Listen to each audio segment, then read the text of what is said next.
Hello. Before I begin, tell me something.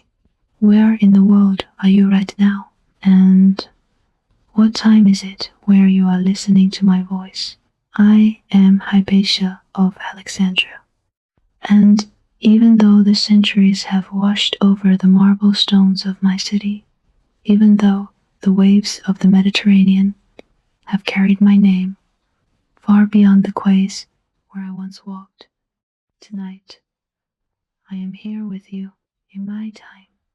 When I wish to speak with my students, I do not have lamps of glass or the steady hum of electricity. We lit our nights with oil, flame, and patience, and shadows danced softly on the walls of our library.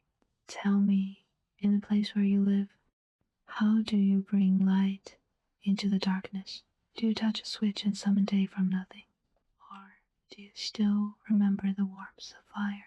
I ask because every age has its own idea of brightness, and the brightness of my age was knowledge. If you stay with me, I will take you through the streets of my Alexandria, a city carved from light and sea foam, where marble gleamed under the sun, where sailors carried the stories from every corner of the world, and where I walked among scrolls that held the memory of civilizations. But for now, breathe gently. Let the noise of your day fall away. Let the air around you settle like dust, illuminated in a shaft of morning sun. I left long ago, yet my thoughts still move like a quiet tide beneath the world. And tonight, if you choose to listen, I will tell you how my journey began. Not as a philosopher, not as a teacher, but as a girl who first opened her eyes to the infinite. Come, walk with me into the dawn of Alexandria.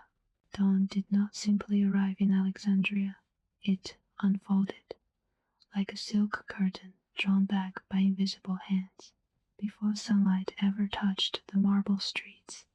A faint coolness drifted over the city, a breath of the Mediterranean, gentle and salty, moving through the narrow alleys, sliding beneath doorways, and brushing the loose strands of hair of fishermen who were already awake, mending their nets by the water's edge. The sea was the first to glow. A diluted silver shimmer spread across its surface, rippling outward in slow circles as though stirred by the hand of a dreaming god. Waves rolled toward the breakwaters with unhurried sighs. Each rise and fall echoed softly against the stones, as if the city itself were asleep and breathing. The lighthouse Pharos stood in the grey light like a colossal guardian, its many levels disappearing into the lifting mist. Even half-shadowed, it had the gravity of a mountain, a monument that sailors could sense even with their eyes closed. Birds perched along its ledges began their morning chorus, sharp, piercing notes that sliced through the stillness, and slowly, almost shyly, the horizon warmed. Color seeped into the world, first pale honey, then gold so fine it looked like powder drifting from the hands of Aurora herself. This light crept across the harbor, illuminating the curved hulls of anchored ships, Phoenician vessels with painted eyes, Roman grain carriers heavy with cargo, sleek merchant boats with ropes coiled like sleeping snakes. Everywhere, a soft hum began. Not noise, just life awakening. The market stalls along the canopic way stirred first. A man unfurled dyed linens that fluttered like small clouds. A woman arranged her figs and grapes with a priestess's careful devotion. Bakers slid warm, flat bread from stone ovens, the fragrance floating through the air in waves that made even passing scholars pause. And above it all, the columns of the city, those proud, tall sentinels of marble, caught the newborn sunlight and drank it whole. They glowed with a white gold brilliance, their long shadows stretching across the streets like dark rivers. It was into this awakening world that Theon walked, with the child's small hand tucked in his own. Hypatia's feet barely matched his stride, yet she did not complain. She kept her gaze lifted, drinking in everything as though afraid to blink and miss some secret. Her sandals made soft tapping sounds on the marble, a delicate counterpoint to the deeper, assured rhythm of her father's steps. Theon's presence was unmistakable, even among the scholars of Alexandria, a city overflowing with minds that burned like torches. He carried an air of quiet, unyielding discipline.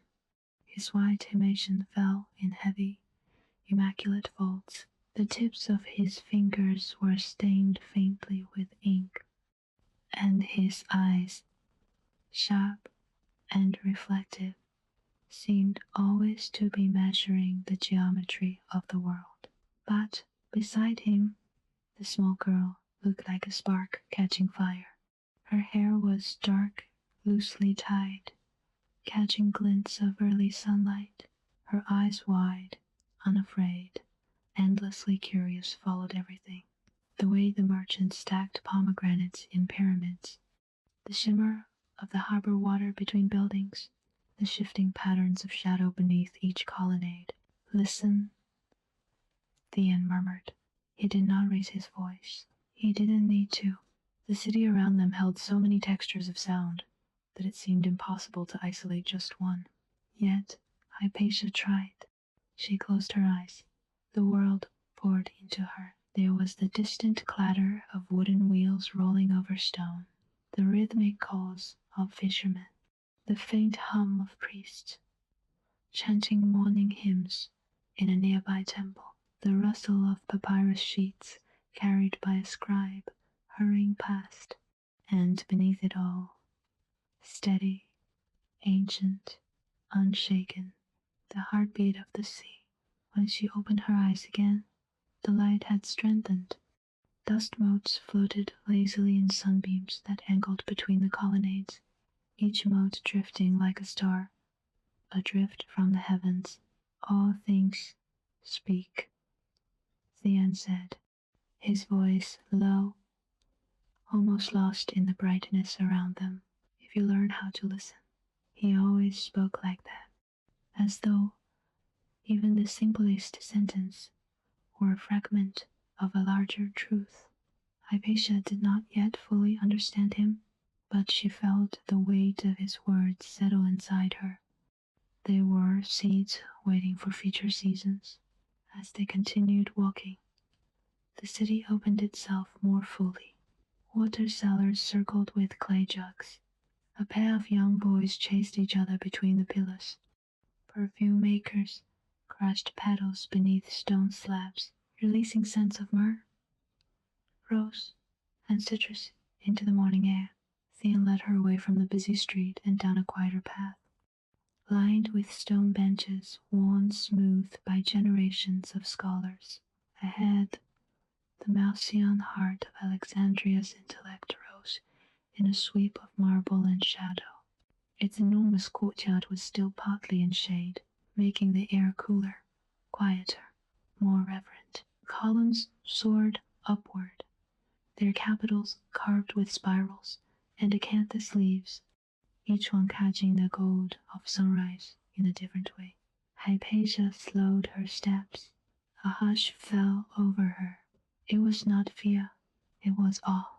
For the first time in her life, she felt the weight of knowledge pressing against her skin, not as something heavy, but as something vast. Inside the courtyard, scribes and scholars moved like pale birds, their robes whispering against the stone.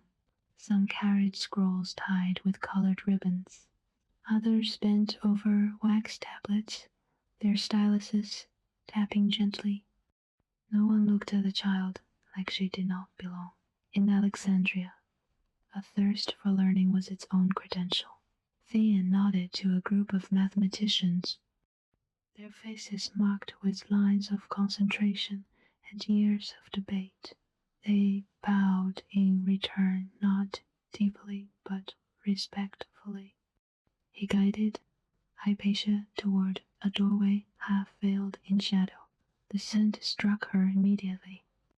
Papyrus, ink, cedar oil, dried reeds, the faint perfume of ancient dust, a fragrance thick enough to feel on her tongue.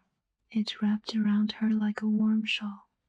Books did not exist as she would one day know them. Knowledge lived here in thousands upon thousands of scrolls, tucked carefully into niches, stacked in wooden racks, carried reverently by hands that understood their worth. Hypatia reached out and brushed her fingertips lightly along the rim of a lower shelf. The wood was smooth from decades of touch. She imagined the hands of scribes, philosophers, queens, mathematicians, all leaving traces of themselves here. Dan watched her, something in her expression, a stillness, a rising wonder, made the corners of his mouth soften. Knowledge, he said quietly, is the only flame that does not burn away what it touches.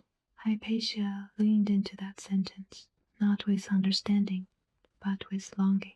She sensed a door opening, not in front of her, but inside her, outside. The sound of the city swelled. The day had fully awakened. Light poured into the courtyard, turning the marble almost too bright to look at. The lighthouse gleamed in the far distance, like a sun fallen upon the earth.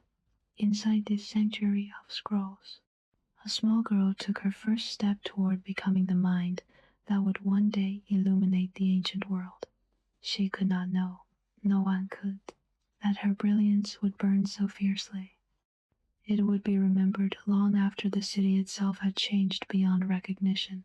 But for now, she simply breathed in the fragrance of papyrus, felt the cool stone beneath her sandals, and let wonder settle into her bones, like the beginning of a lifelong dawn.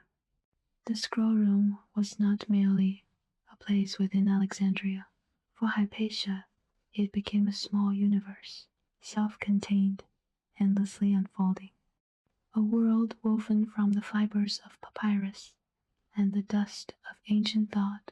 Every morning, after Theon finished greeting the scholars who gathered in the courtyard, he stepped aside and allowed his daughter to wander freely. He never held her hand when they crossed the threshold into the library's inner chambers, not because he wished her to walk alone, but because he understood instinctively that to touch knowledge, one must approach it with unencumbered steps. The corridors leading into the scroll rooms were cool, their walls thick enough to keep the harsh heat of midday at bay. Light filtered in through narrow slits, not bright beams, but soft ribbons of illumination that drifted across the floor like spilled milk. Hypatia always moved slowly through these corridors. Her sandals made muted whispers on the stone, and the faint smell of drying reeds followed her inward, as though memory itself were trailing behind her. Inside the main archive chamber, air hung heavy with a fragrant density that she would one day describe as the perfume of preserved time. There were rows upon rows of shelves, some tall and imposing, reaching toward the ceiling where wooden beams crisscrossed like ribs, others low and worn, the edges carved by years of hands retrieving scrolls in search of truth or guidance or solace. Hypatia traced her fingers along the nearest shelf. The texture of the wood was warm from the morning sun. Tiny grooves, almost invisible, caught on her skin like fragile memories. Between the shelves, dust drifted lazily, turning slowly in the golden haze, each grain a speck of earth older than any human life. She lifted a scroll from its niche, carefully, reverently, as her father had taught her. The papyrus was surprisingly light, its surface mottled with faint patterns of aging. The edges curled slightly inward. Hypatia's breath slowed. Even at this young age, she had an uncanny patience, a stillness that settled over her whenever she held something that bridged the space between the living present and the unchanging past. She ran her fingers along the smooth surface of the scroll, feeling the slight give of the material beneath the pressure of her nails. When she lifted it to her face, the scent enveloped her. Fibers, ink, smoke from ancient lamps, cedar, resin, and something else she could never name. Something that felt like the whisper of 1,000 vanished voices. She unrolled just a small portion, her hands steady, her eyes wide.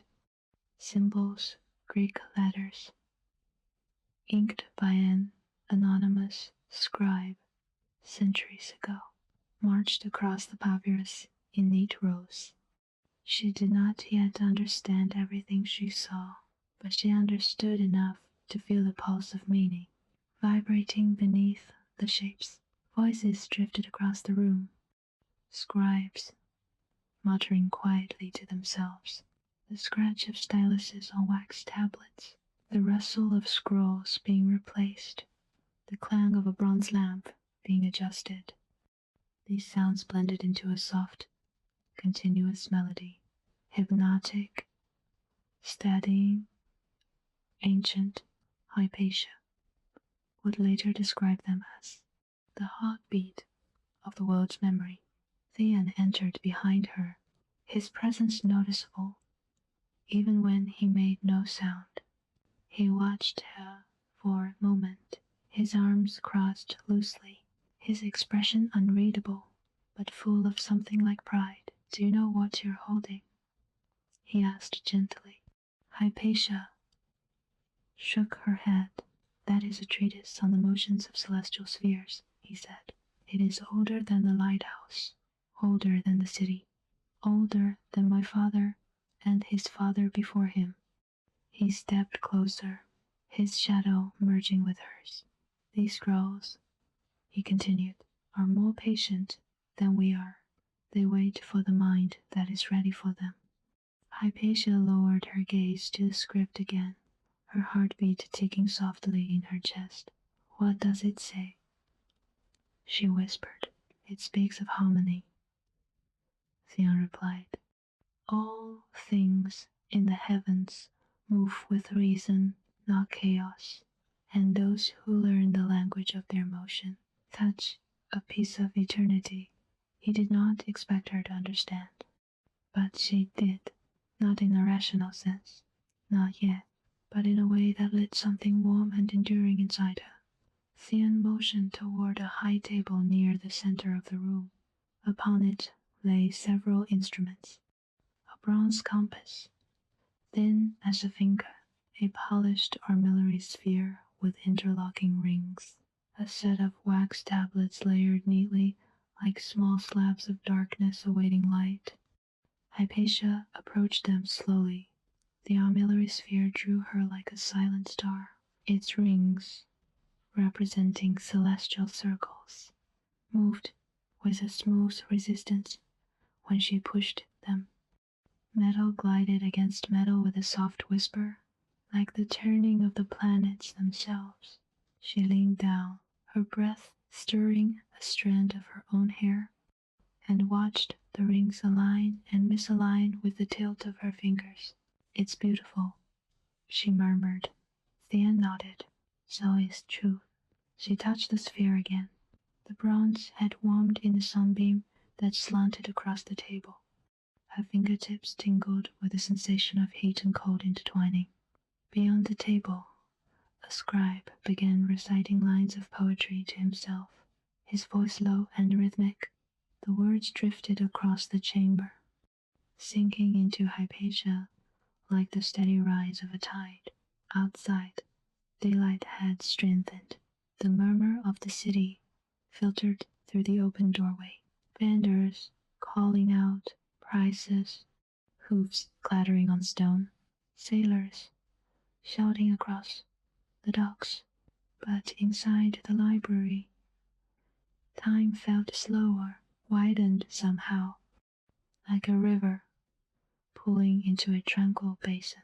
Hypatia spent hours there, sometimes sitting cross-legged on the cool floor with a scroll open across her lap, sometimes standing near the window slits, watching dust float in the sunlight, as though watching stars drift across the sky, sometimes following her father from shelf to shelf, listening not to his words, but to the cadence behind them. She asked questions, not childish questions of curiosity, but questions that startled those who overheard. What makes a circle perfect? Why does the sea return again and again to the shore? Is the moon moving, or are we? Her father answered each one with patience and precision, never underestimating her mind.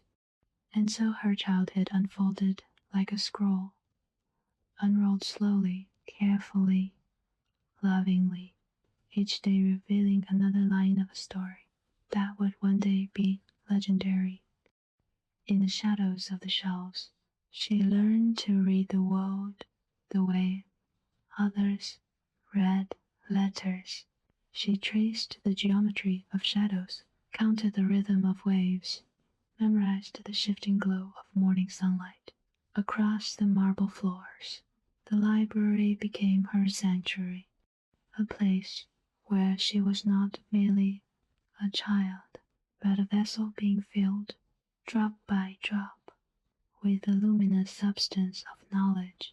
By the time the sun set, and the lamps were lit with gentle flames that danced in copper bowls, Hypatia would often fall asleep curled beside a stack of scrolls, her cheek against her folded arm, her hair spilling across the papyrus like ink spilled from the past. Theon would gather her in his arms, carry her home through the quiet evening streets, and whisper, though she was too deep in dreams to hear, "One day, my child, you will shine brighter than this city." And perhaps somewhere in her dreams, the lighthouse glowed a little warmer, as though it already knew her fate. Years folded over one another like thin sheets of papyrus, and without anyone noticing the exact moment, the child who wandered barefoot among the scrolls became a young woman whose very presence seemed to draw quietness around her. Alexandria had watched her grow. The city, with its sun-drenched plazas and whispering colonnades, had learned the shape of her routine, the way she moved each morning along the same marble streets, a bundle of scrolls pressed gently against her chest, her head slightly bowed, not from shyness, but from a listening that never truly ceased. By then, the Maoxian and its surrounding schools had become more than just places of study. They were arteries through which the lifeblood of thought flowed, and Hypatia walked through them as naturally as other people breathed. The Neoplatonic school, in which she spent most of her days, was not a grand temple with gilded doors. It was a series of modest halls and shaded courtyards, rooms open to the air, where the breeze from the sea could slip through and tug gently at the ends of students' robes. Its beauty lay not in ornament, but in the way light moved through it. In the mornings, the sun entered the main hall in a slow, soft flood, spilling across the floor in long rectangles, catching on the white of tunics, turning dust motes into drifting fragments of distant constellations.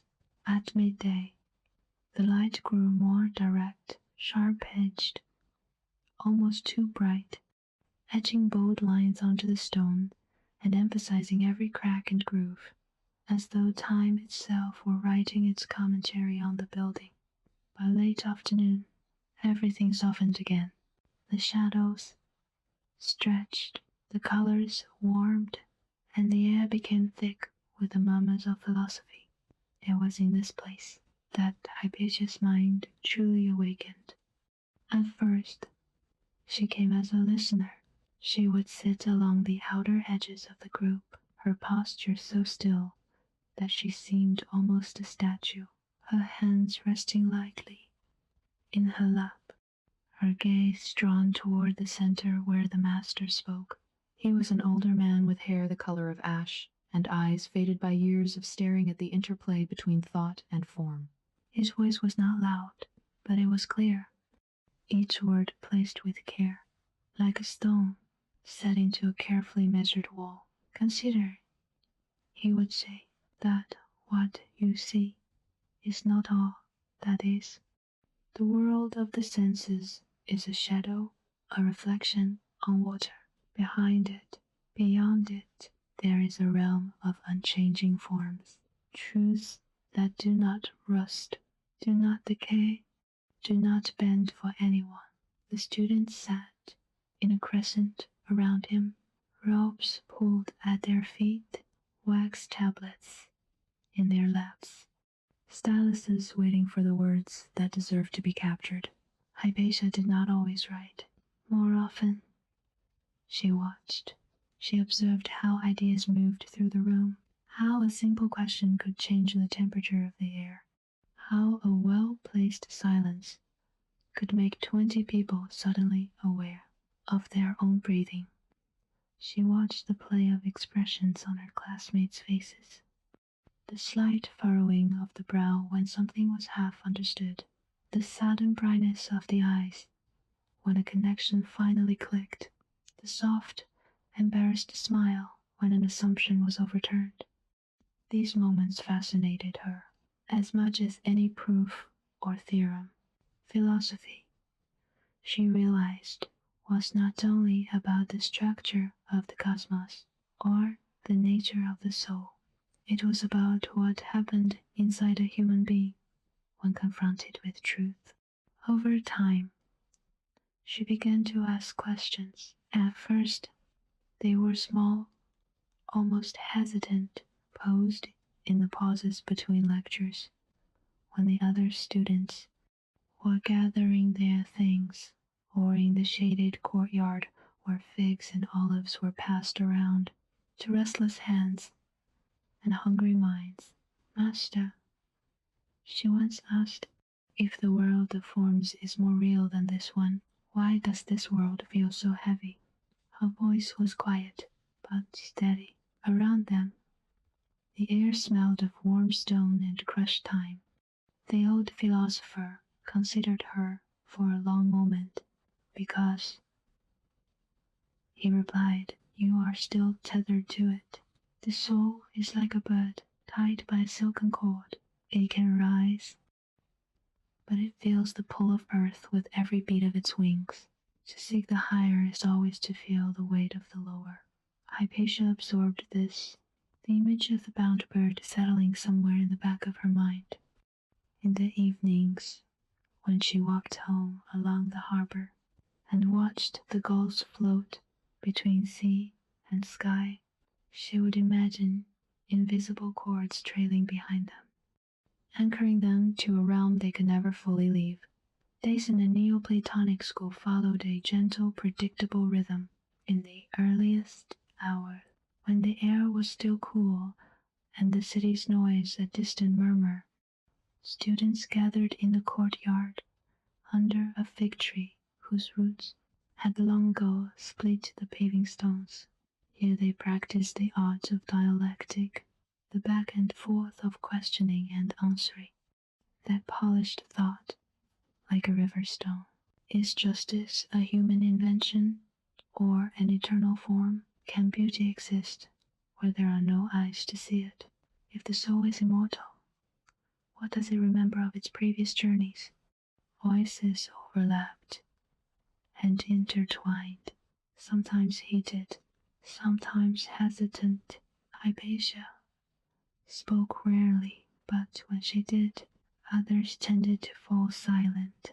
Her questions did not attack, they revealed. She would tilt her head slightly, eyes half narrowed in concentration, and then say something like, "If the form of the good is beyond being, how can our limited minds recognize it at all?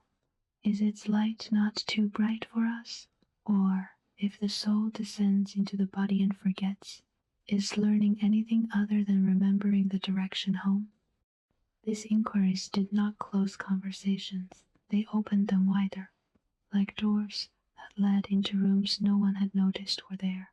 By the time the sun climbed high and the courtyard grew too warm, they moved inside.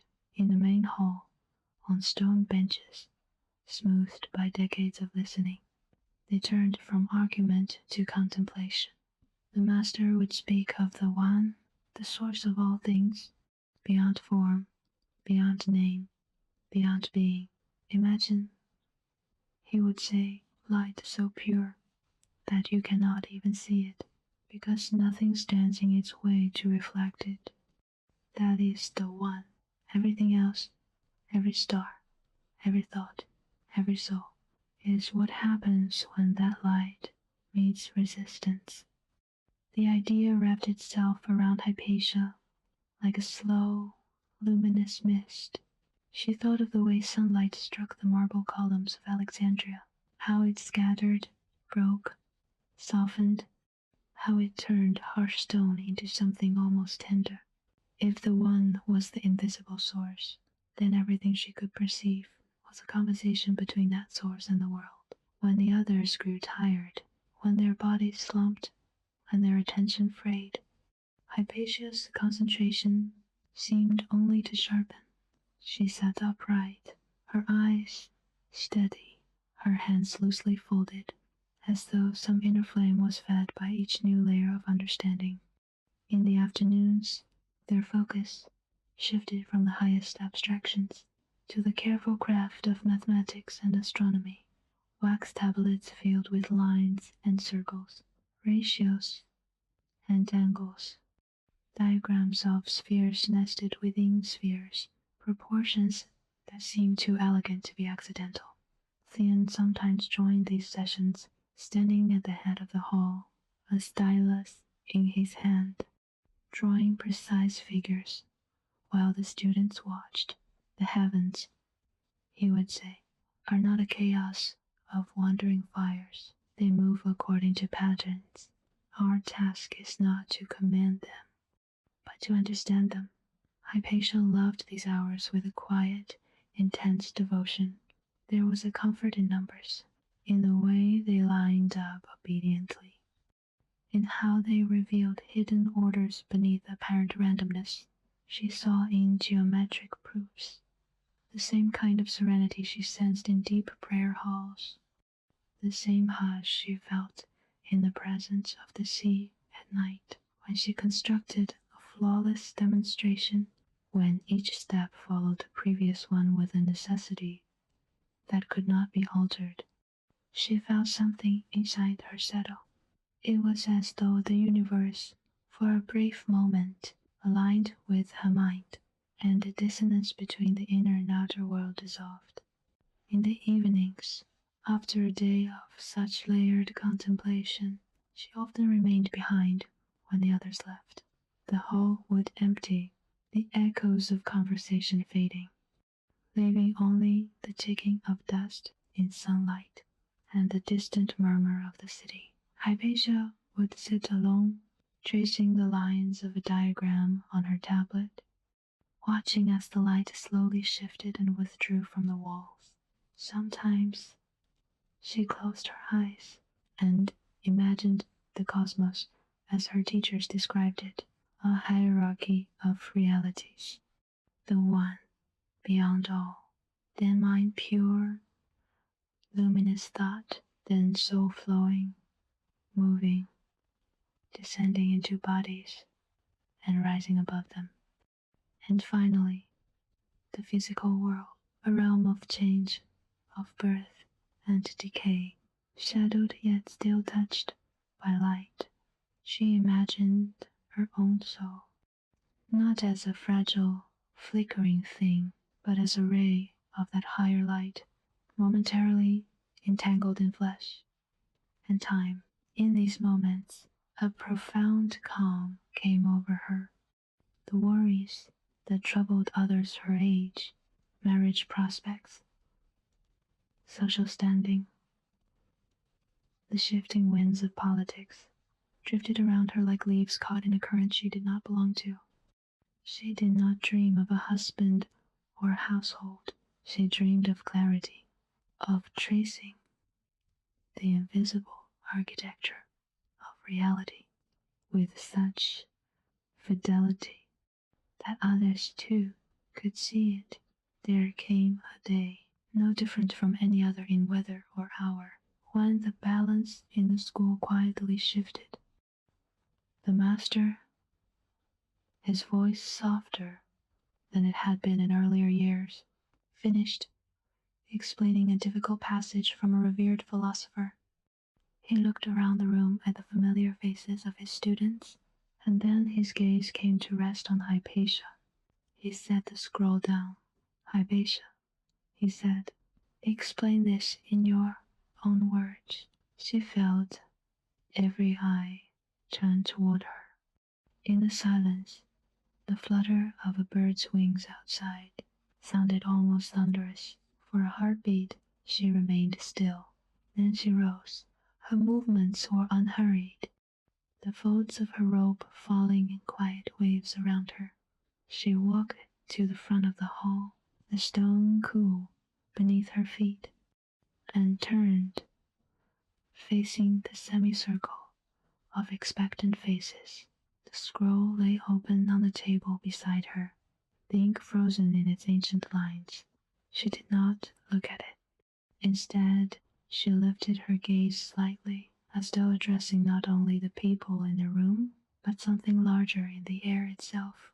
When we speak of the ascent of the soul, she began, her voice low but clear, we do not mean that it travels through space. As a ship sails from island to island, we mean that it moves from confusion to clarity, from scattering to unity. Eyes fixed on her, she continued, the soul that clings only to the senses is like someone gazing at shadows dancing on a wall, fascinated, unsettled, never satisfied. But when it turns inward, when it begins to recognize that it is more than what it feels, it steps closer to the source of light that casts those shadows. She paused, letting the silence deepen. To ascend is not to flee the world, she said. It is to see it truly as an expression, a reflection of something higher and more stable than itself.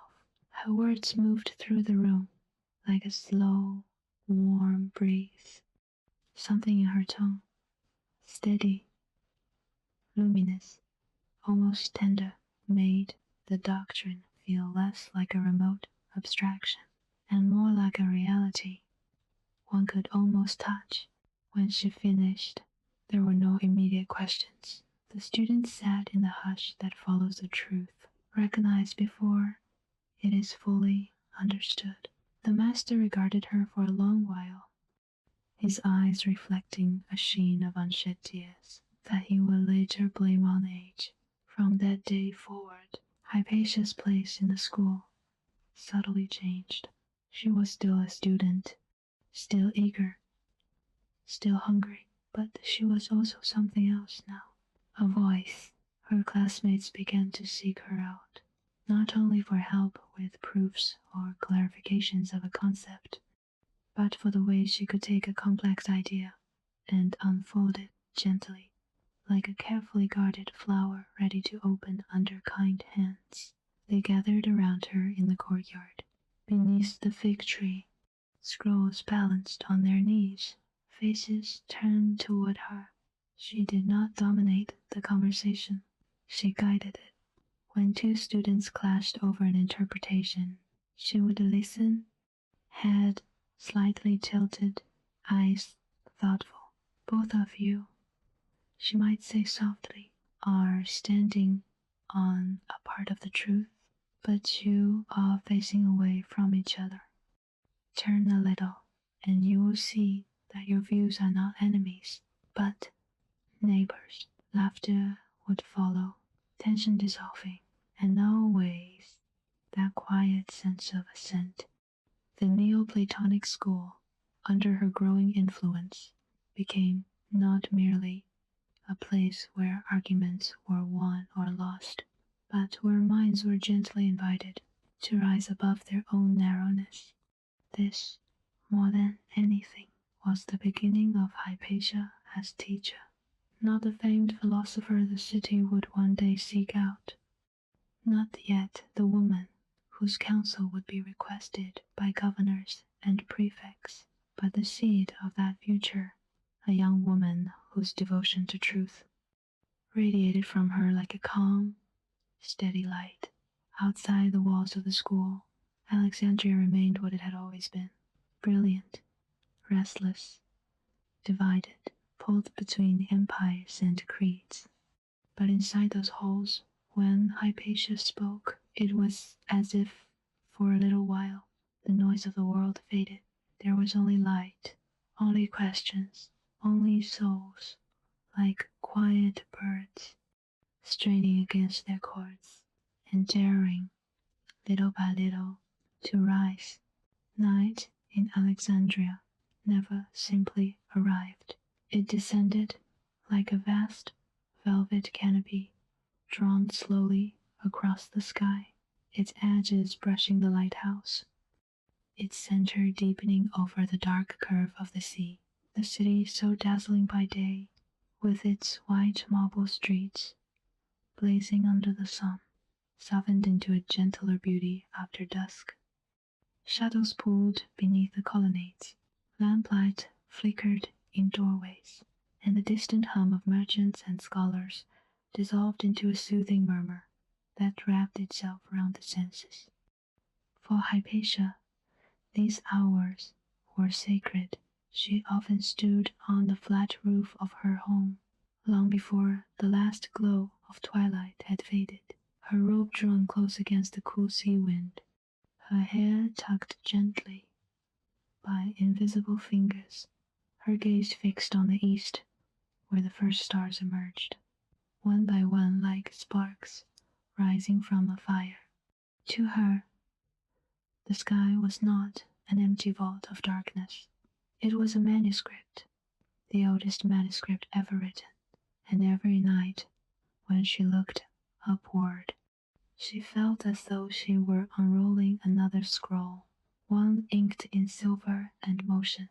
She carried a small astronomer's kit with her, a bronze astrolabe worn smooth by her hands, a measuring rod, etched with faint markings, a wax tablet, clipped to a wooden frame, and a stylus with a flattened end, ready to carve careful symbols into the soft surface. Her father often joined her. The aunt's footsteps on the wooden stairs were slow but steady. He knew this was their temple, a temple without walls or roof, open to the infinite. He would settle beside her, his robe rustling softly, and together they would watch as the heavens gathered their lights. The faintest constellation always appeared first, a small cluster of stars trembling above the horizon, their glow barely perceptible against the fading dusk. Then, slowly, the others followed, until the entire sky blossomed into a tapestry of white fire. Theon would lift his hand, finger tracing an invisible path. There, he murmured, is Cassiopeia tilted like a broken crown tonight. Hypatia followed his gesture, her eyes narrowing slightly as she traced the slanted shape of the constellation. And there, he continued, Perseus, armed for battle, the gods move with strange rhythms. Hypatia smiled faintly. Or, perhaps, she said softly, we are the ones who move, and the heavens simply watch. Theon's lips curved in amusement. You see further than your teacher. She shook her head. No, I only see differently. There was a silence then, the comfortable kind, shared by two minds, aligned by years of study and affection. Below them, Alexandria was a scattering of lamplight, woven through the dark along the harbor. Torches burned steadily, their orange reflections trembling on the rippling water. The lighthouse loomed like a white stone spear thrust into the sky, its beacon circling in measured intervals to guide distant sailors home. Theon tapped the astrolabe lightly. Take your measurements, he said. The heavens are generous tonight. Hypatia knelt on the roof and angled the instrument toward the north. The bronze disc caught the starlight, glowing faintly in her hands. She adjusted the rotating plates, her fingers moving with practiced precision, aligning sigils, measuring altitudes, tracing arcs only she and her father could truly interpret. She noted the angle of a star, the curve of its ascent, the exact moment it cleared a rooftop. On the far side of the city, each observation carved itself into her wax tablet, as thin lines and careful marks. But Hypatia was not a mere observer. She was an interpreter. While others saw stars, she saw relationships, ratios, harmonies, geometries hidden beneath the glittering surface. The sky, to her, was a perfect proof written across the night. Theon watched her with eyes that glowed faintly in the starlight. He could see her mind working, turning, refining, expanding. Tell me what you see, he said gently. Hypatia lifted her gaze to the heavens again. I see order, she whispered. Even in their wandering, there is reason. Even in their distance, there is connection. She traced the arc of a planet slowly rising from the east. That one moves differently from the stars. Her voice held no doubt. Yes, Theon agreed. A traveler. A planet. Hypatia thought for a long moment. Why should it wander? She murmured, unless wandering is its pattern, its beauty, its place in the design greater than our imagining. She lowered the astrolabe slightly. Her hair shimmered in the moonlight, curling around her face like dark silk. Perhaps, she said softly, motion is not imperfection. Perhaps it is the soul of the heavens. Theon exhaled slowly, a quiet breath of wonder. Your thoughts, he said, will carry you further than mine ever could. Below them, the world turned. Wind drifted across the rooftops, carrying the scent of salt and distant olive groves. Somewhere in the city, lyres sang in soft, wavering chords as a group of young scholars practiced old songs. Under the shelter of a portico, Hypatia lifted her arms and let the cool air move through her fingers. When I look at the sky, she whispered, I feel as though I am remembering something. Theon nodded. That is the mark of philosophy, he said, the soul remembering what it once knew. Hypatia turned to him. Do you truly believe that? He smiled faintly. In my old age, belief matters less than beauty. A truth that makes the world more beautiful is a truth I will keep. She considered this long after he fell silent. Night deepened. The moon rose, a pale silver circle that washed the city in gentle radiance. Its light traced the edges of rooftops, painted the surface of the sea with trembling ribbons, and softened the sharp lines of the lighthouse into a silhouette almost tender. Hypatia leaned forward, elbows resting on the parapet, and watched the moonlight ripple across the water. To her, the sea was another sky, its waves the breathing of some vast patient being whose body held reflections of the heavens. Sometimes she imagined the moon wrote its own story across those moving pages, and she wondered how many tales had been lost in the shifting tide. After a while, she picked up her measuring rod and began marking distances on the wax tablet with meticulous care. The night passed around her like a slow, steady river. Stars wheeled, the lighthouse flame flickered and flared. The city sank deeper into sleep. Torches burned low and were replaced. Patterns shifted overhead, constant, eternal, yet always new. Hours later, when the first faint blue of dawn touched the far horizon, Hypatia finally straightened her back. Her fingers were stiff, her wax tablet was full, her limbs felt chilled from sitting so still. But her mind glowed. It glowed with a quiet fire that came from touching the architecture of the universe, from tracing its lines, from daring to understand it. Thea rose beside her, stretching stiffly. "You should rest," he murmured. Hypatia shook her head. "I cannot sleep," she whispered. "Not when I feel this awake." Thean laughed softly. "You will not always feel so awake," he said. "One day, fatigue will find you, and you will curse the stubbornness of youth." Hypatia smiled, her eyes still fixed on the sky. "Perhaps," she said, "but not yet."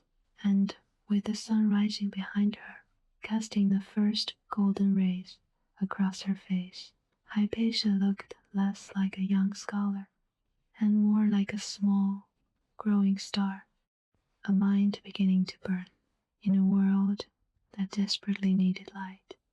Long before the tragedy began, Alexandria felt it, the subtle shift in its own heartbeat. It happened slowly, like a hairline crack spreading across a piece of polished marble, almost invisible at first, almost deniable. A tension too delicate to name, but too persistent to ignore. During the day, the city still shone in the Mediterranean sun, its white stones bright as bleached bone, its streets alive with merchants and philosophers, sailors and priests, curious students, and weary travelers. Laughter rose from taverns. The calls of fruit sellers echoed beneath the colonnades, and the scent of roasted barley and honey hung thick in the air. But beneath this familiar hum of life, another sound began to emerge, a low, restless murmur, a vibration in the air, a pressure that made even the gold circle lower than usual. And Hypatia, with her habit of listening to the world, the way others listen to human voices, felt it first. She often walked through the Canopic Way in the late afternoon, after her lectures ended, the sun slanting low, casting long golden rectangles across the marble pavement. She held scrolls against her chest, their corners peeking out like folded wings. Her stride was calm, her posture straight, yet her eyes, dark, clear, reflective, caught every ripple in the city around her. One of those afternoons, as she passed a group of young men gathered beneath the shade of a portico, she heard heated whispers. "The prefect listens to her more than he listens to us." A woman teaching, advising this is an insult. Knowledge is not the same as authority. She did not pause. She did not turn her head. but a thin thread of unease slid quietly beneath her skin.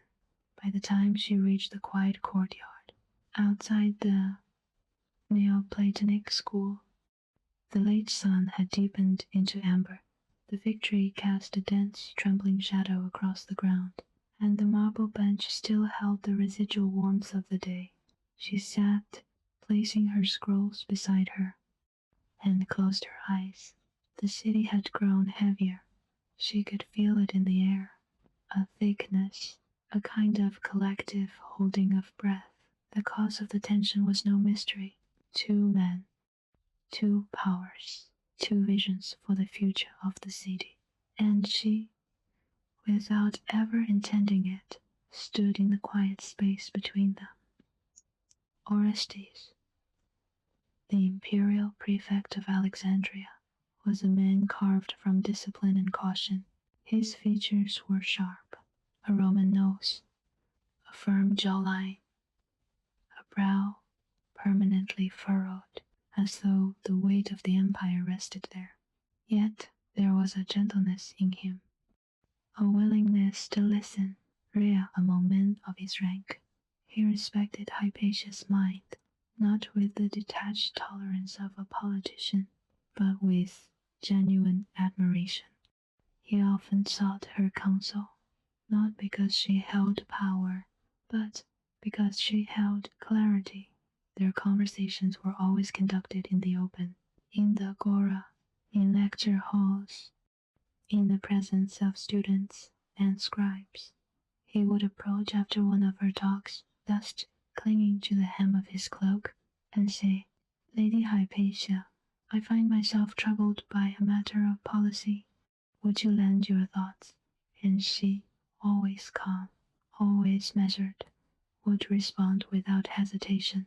"Tell me the situation," she would say, and they would walk slowly along the portico, her stride unhurried, his steps heavy with imperial responsibility. But the city watched, and whispers thickened like smoke. Cyril, the patriarch of Alexandria, was a different kind of force. You felt him before you saw him, a presence that filled a room, the way a storm fills the horizon. He spoke with conviction, moved with purpose, and drew followers as irresistibly as the lighthouse drew lost sailors. Under his leadership, the Christian population of Alexandria became an increasingly powerful body, not just in faith, but in politics, in influence, in the shaping of the city's identity. To many, he was a shepherd. To others, a conqueror. He viewed Hypatia not as a teacher, or a scholar, or a harmless philosopher. He viewed her as a rival, a symbol of the old world, the pagan world, a world he wished to eclipse. Her influence over Orestes was, to him, a threat. Her students, drawn from many faiths, were a threat. Her serene refusal to submit to any dogma, any creed, was the greatest threat of all, for in a city divided, certainty was power, and Hypatia did not preach certainty. She taught inquiry. She taught the movement of the mind toward truth, not through obedience, but through freedom. And freedom is far more dangerous than rebellion. One evening, as Hypatia returned from the harbor, a hush settled over the streets. A group of monks, tall, broad-shouldered, their robes coarse and dusty, stood gathered near the entrance of a public bath. Their faces were hard, their eyes glinting with something like fervor. When Hypatia walked past, their murmurs grew louder. "She misleads the prefect. Her teachings corrupt the young. A woman should not wield such influence." She kept her head high, her pace steady. She had faced hostility before. Ideas always provoked resistance. The brighter the light, the sharper the shadows it cast. She reached home, breathless, not from exertion, but from the sensation that a line had been crossed. For the first time in her life, Alexandria felt like a city, with its teeth bared. Her father was waiting. Theon had grown older. His hair was nearly white, his shoulders slightly stooped, but his eyes, the bright, reflective eyes of a man who had lived his life in pursuit of clarity, sharpened when he saw her expression. "Something troubles you," he said quietly. She nodded. "The city is changing," she murmured. "The air feels charged." Theon sighed a long, tired exhalation. "Philosophy is a fragile thing when fear enters a city," he replied. "People cling to certainties. They cling to leaders. They cling to voices that promise to protect them from the unknown." Hypatia sat beside him. "Should I stop teaching?" Her voice was barely above a whisper. Theon looked at her with deep sorrow and deeper pride. "If you were made of fear," he said, "I would tell you yes, but you are not. You are made of light and discipline and truth. You cannot stop." She lowered her gaze. "Light can be extinguished," she said softly. Theon touched her hand. "Not yours." Weeks passed. The city's tensions hardened like drying clay. Small groups of citizens argued in the streets, sometimes heatedly, sometimes violently. Dust rose beneath the feet of protesters. Market squares ran with accusations. Public gatherings became charged with suspicion. Rumors followed Hypatia like a shadow. She advises the prefect against the church. She stands between Orestes and Cyril. She is loyal to the old gods. She corrupts noble minds. Some voices were angry, some afraid, some poisoned by the intoxicating simplicity of blaming one person for conflict far older and deeper than herself. Yet she continued to teach.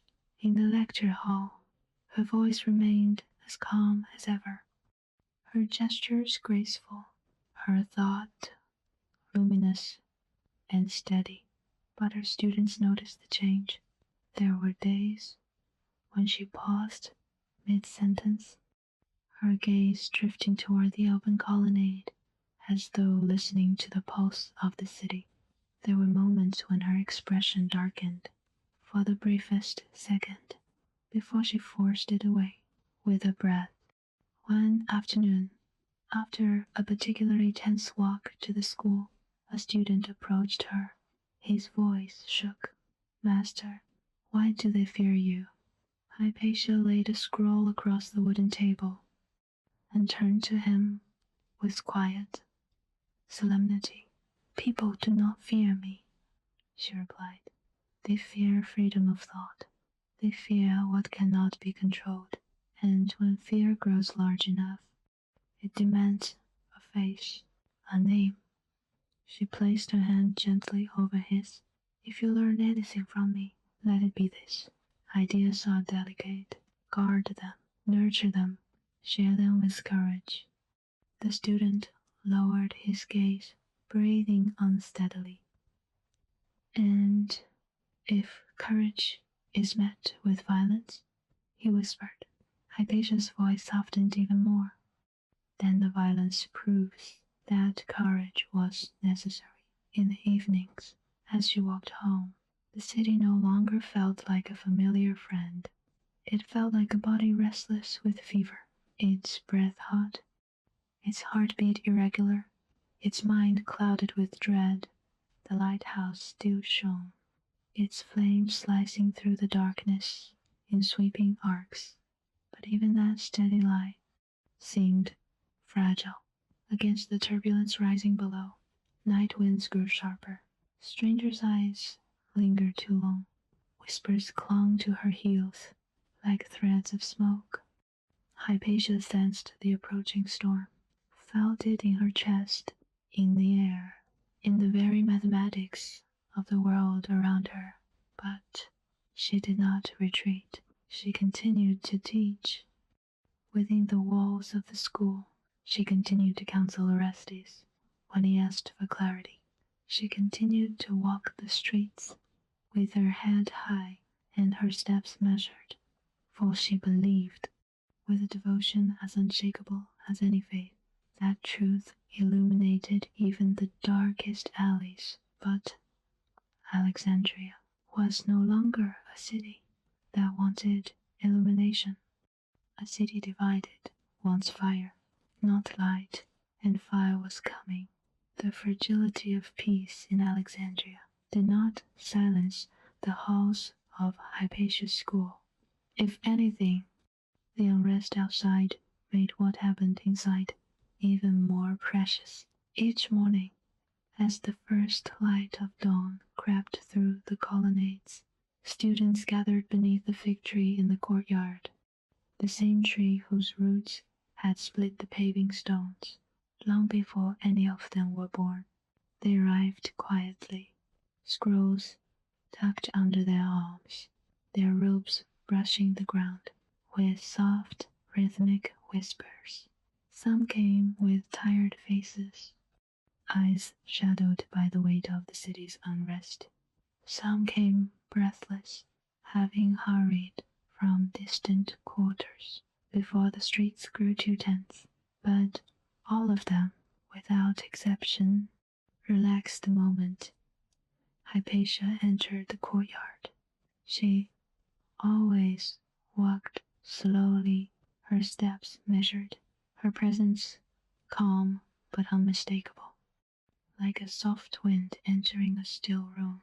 Her robe, simple, unadorned, caught the early sunlight and glowed faintly at the edges.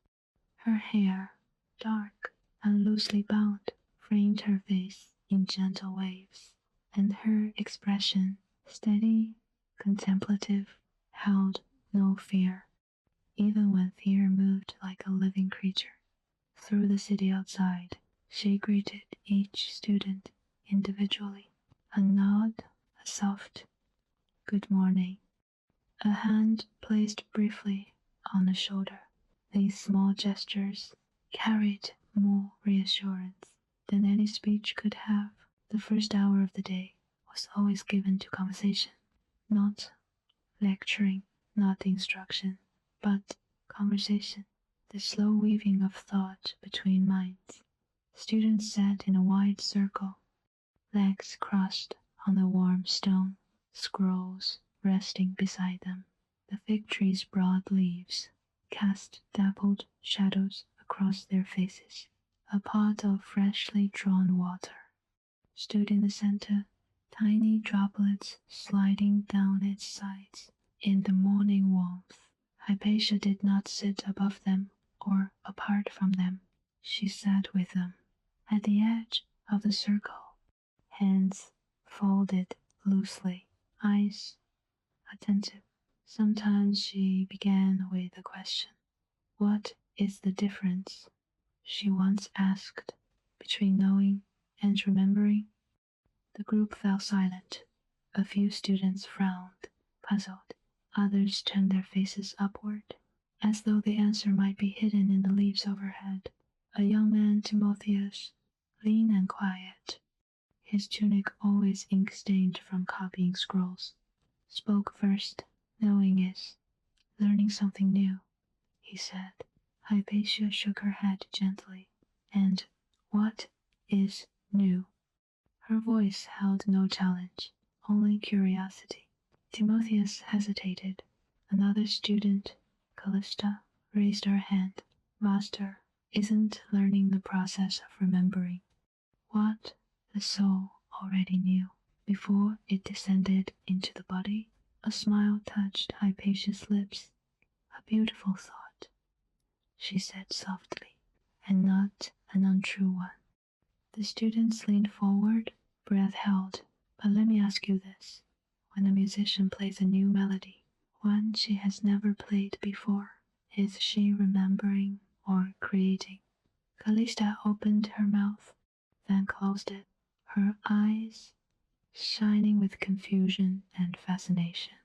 Timotheus rubbed his forehead. Others murmured quietly, Hypatia.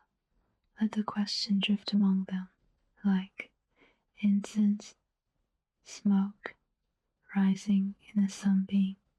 She did not expect an answer. She expected engagement, reflection, the turning of the inner wheel, and it came one by one. Voices joined the circle, soft at first, then firmer, until the space beneath the fig tree became a living organism of thought and counter-thought, agreement and gentle disagreement, laughter and earnest silence. She guided the discussion the way a skilled sailor guides a ship, with subtle gestures, a nod here, a question there, a quiet continue when someone faltered. Her students adored her for this, not because she made them feel clever, though she did, but because she made them feel alive, capable, connected to something larger than themselves. The city outside burned with suspicion. Inside these walls, minds bloomed. It was not only her ideas that drew students like moths to flame. It was her presence. Hypatia had a way of listening that made even the most insecure student feel brave. When someone spoke, she did not glance around the group or look impatient. She fixed her gaze gently on the speaker, eyes calm, brows soft, her entire attention focused like the flame of a lamp sheltered from the wind. One day, a nervous student named Aeon, with a voice barely above a whisper, attempted to explain his interpretation of a passage from Plotinus. I think the soul perhaps moves in circles because it, he stuttered, face reddening. Before he could retreat into embarrassment, Hypatia leaned forward slightly, her voice warm. Take your time, Hale. Thought does not like to be rushed. The entire group fell silent. The soft rustle of leaves above them was the only sound. Encouraged, Ian tried again, his words halting at first, then gaining confidence. When he finished, Hypatia nodded slowly. What you said, she murmured, is not only thoughtful, it is brave. Ian looked stunned, but I barely understood myself. Exactly, she interrupted softly, and yet you dare to speak. Philosophy begins there. She placed a hand on his forearm, a gesture so gentle that it quieted the air around them. Several students later said that moment felt almost sacred. In the afternoons, when the heat became heavy and the city's noise swelled, students retreated with Hypatia into the cool stone lecture hall. Lamplight flickered against the pale walls, casting soft halos around her silhouette. Here, she taught mathematics not as a rigid discipline, but as a language of beauty. The universe, she told them, is written in proportion, in harmony, in the quiet relationships between things that seem separate. She drew diagrams on wax tablets, circles so perfect they seemed alive, triangles precise enough to slice through uncertainty. Her hands moved gracefully, as though she were conducting music instead of proofs. Students leaned forward, enchanted. Outside the hall, footsteps thundered on distant streets. Occasional shouts rose and fell, lines were being drawn, allegiances hardened, suspicion growing like mold in dark corners, but inside only peace existed, only the soft scratch of styluses, only the murmur of Hypatia's voice as she described the elegance of conic sections, or the silent, unwavering logic of ratios. Sometimes she paused mid-sentence, listening to a distant commotion, but she always resumed, her calm more deliberate, her voice a stabilizing force against the chaos outside. Students noticed this, and it bound them to her more tightly. They did not merely see her as a teacher, they saw her as a refuge. There were evenings when a few students lingered, long after lessons ended. The lanterns burned low, casting honey-colored shadows across the stone floor. The colonnade outside clicked softly with the sound of wind. These were the nights when personal matters surfaced, worries, fears, small confessions, spoken in hesitant fragments. One evening, as Hypatia extinguished the lamps one by one, a young woman named Damaris approached her master. Her voice trembled. The unrest in the city. My father wants me to stop attending your lessons. Hypatia placed the last lamp on the table, its flame still flickering faintly. She turned fully toward Damaris. And what do you want? Damaris swallowed hard. I want to stay. I want to learn. But I am afraid. Hypatia stepped closer, so close that their robes brushed. Courage, she said softly, is not the absence of fear. It is moving forward despite it. Fear is a shadow. Learning is a flame. Damaris blinked rapidly, tears gathering. Hypatia touched her cheek, a gesture tender, but steady. Your mind is yours, she whispered. No unrest can take it from you, not unless you give it away. That night, Damaris stayed, and many others stayed, because each had their own quiet moment, in which Hypatia made their souls feel seen. Among her students was a small inner circle, those who came not only for knowledge, but for her. Timotheus, with his gentle voice and ink-stained fingers. Callista, whose questions were sharp enough to slice open an argument, but whose love was quick and bright. Ion, shy but brilliant, whose metaphors surprised her often. And Synesius of Cyrene, a former student turned lifelong friend. He visited whenever he could, traveling days to reach Alexandria, carrying letters, scrolls, and small gifts of olive oil or honey from distant lands.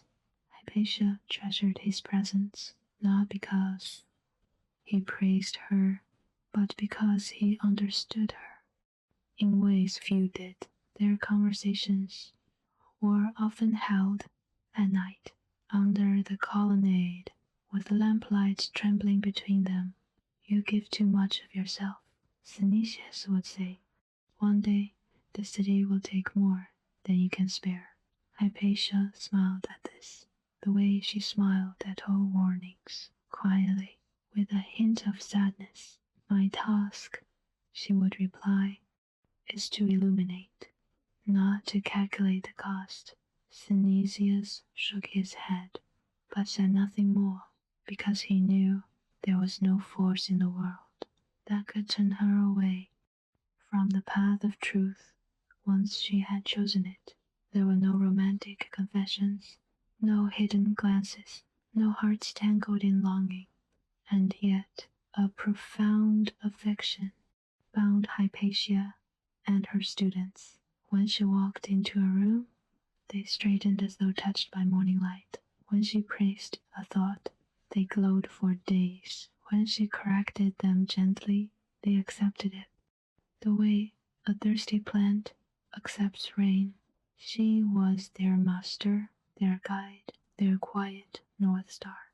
And they, in return, were the proof that her life's devotion mattered, even when the city trembled, even when rumors thickened, even when danger began to stalk the streets with heavier steps.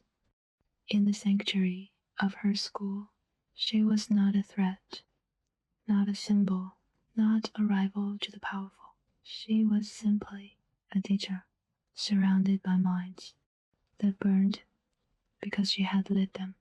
And for a while, just a little while longer, that light held fragile, beautiful, unbroken. For most people, the great library of Alexandria was a place. For Hypatia, it was a pulse, a living, breathing entity, woven from the thoughts of countless civilizations, an organism made not of flesh, but of memory. Long before she became the city's philosopher, long before conflicts stained the streets, she had wandered these halls as a child, touching the grain of the wooden shelves, as though they were the ribs of a sacred beast. Now, as a woman grown, she returned with a deeper reverence, a reverence sharpened by fear, for she sensed the fragility of what this sanctuary held. The unrest outside made every step inside the library feel like stepping onto holy ground. The entrance hall rose like a marble cavern, vaulted ceilings carved with faint patterns that caught the morning light in soft curves. Oil lamps burned in tall bronze stands, their flames swaying gently, casting amber ripples across the white stone. Hypatia paused at the threshold, allowing her senses to adjust to the vast quiet. The smell greeted her first, the unmistakable scent of papyrus, softened by years, cedar oil rubbed lovingly into shelves, a hint of dust warmed by sunlight, and the faintest trace of ink, so fresh it still carried the breath of the scribe who had mixed it. To others, this was oldness. To Hypatia, it was the perfume of immortality. She placed her hand on the stone column beside the doorway, cool, smooth, faintly vibrating with the echoes of footsteps from generations long past. She whispered a greeting, not words, but a breath of gratitude. This place had raised her. It had been her guide long before she understood what guidance meant. She moved slowly through the main chamber, her sandals brushing the floor, with almost silent steps.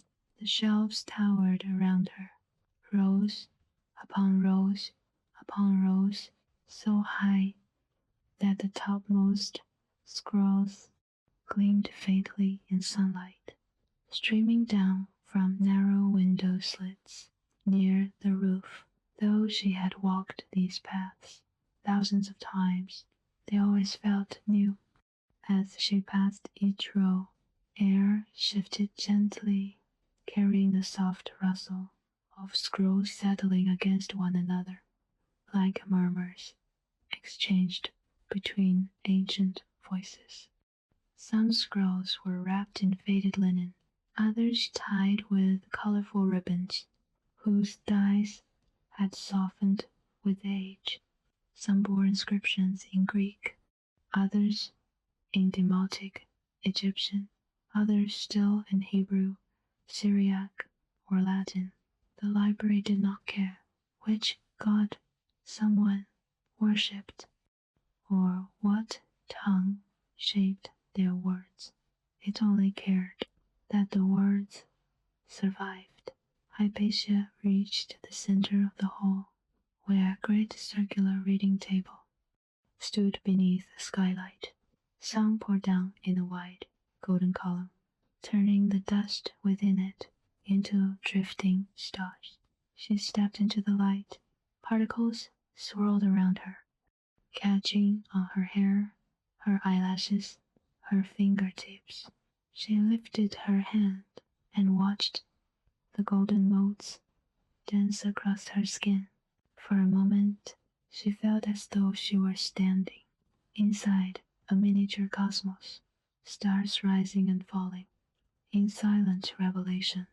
Beyond the reading chamber was the scriptorium, the heart of the library's pulse.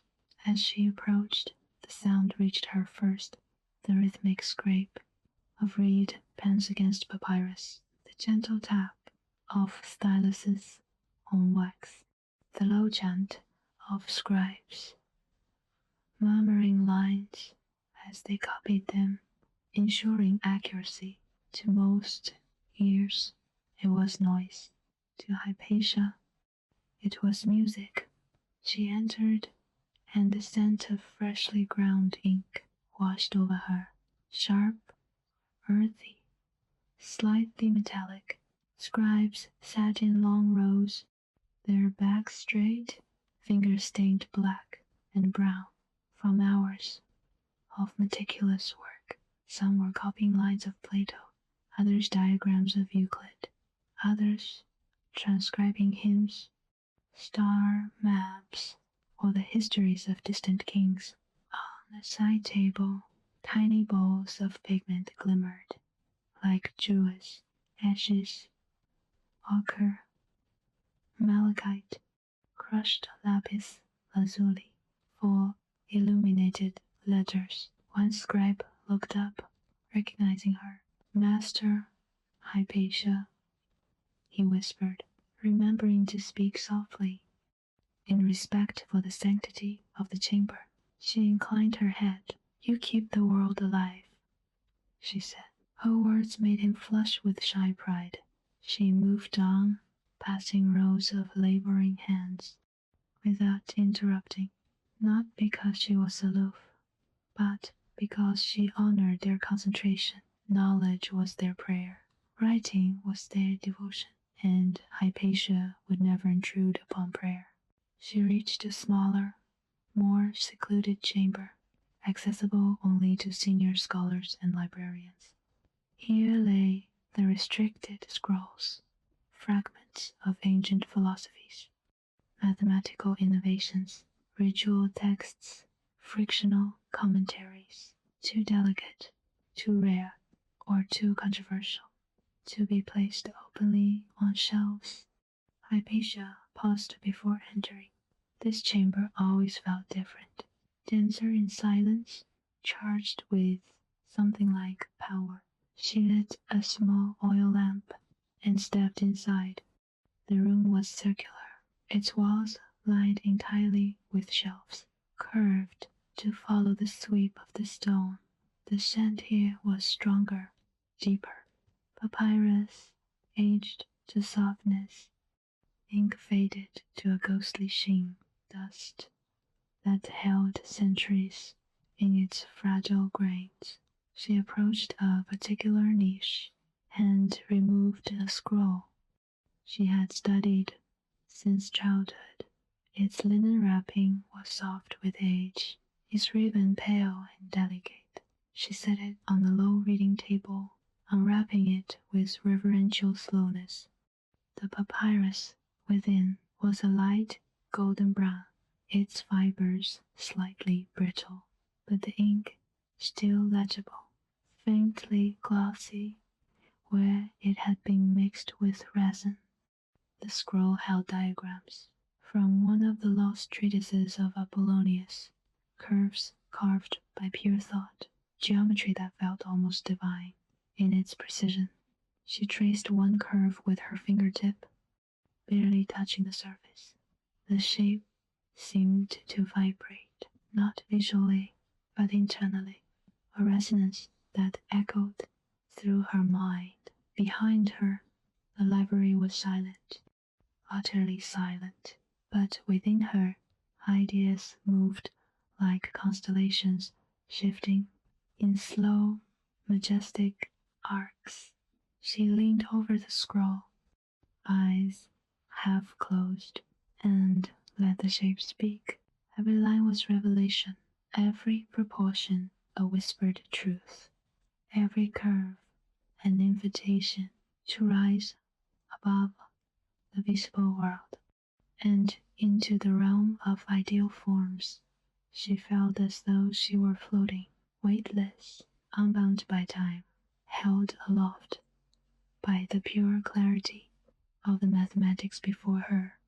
Had anyone seen her then, they would have thought she was praying, and perhaps she was, for Hypatia. Mathematics was prayer, its beauty a form of devotion, its truth a liturgy older than temples. Hours passed, the oil in her lamp burned low, casting a shimmering halo around her bent form. She exhaled, stretching her neck. The scroll lay open before her, like a sleeping creature, its curves glowing faintly in the dying light. She gathered the scroll and placed it carefully back into its niche. As she turned to leave, her lamp flickered, a sudden tremor of flame that startled her. She paused.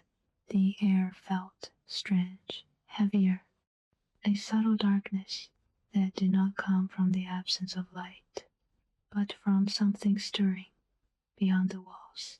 Faintly, very faintly, she heard distant shouting from somewhere outside the library. Not words, not coherent, just sound. She closed her eyes. A deep sadness moved through her chest. Not yet, she whispered, not here. She returned the lamp to the bronze stand by the doorway. The flame steadied for a moment, a small, brave circle of light in a gathering storm. Hypatia stepped back into the main hall.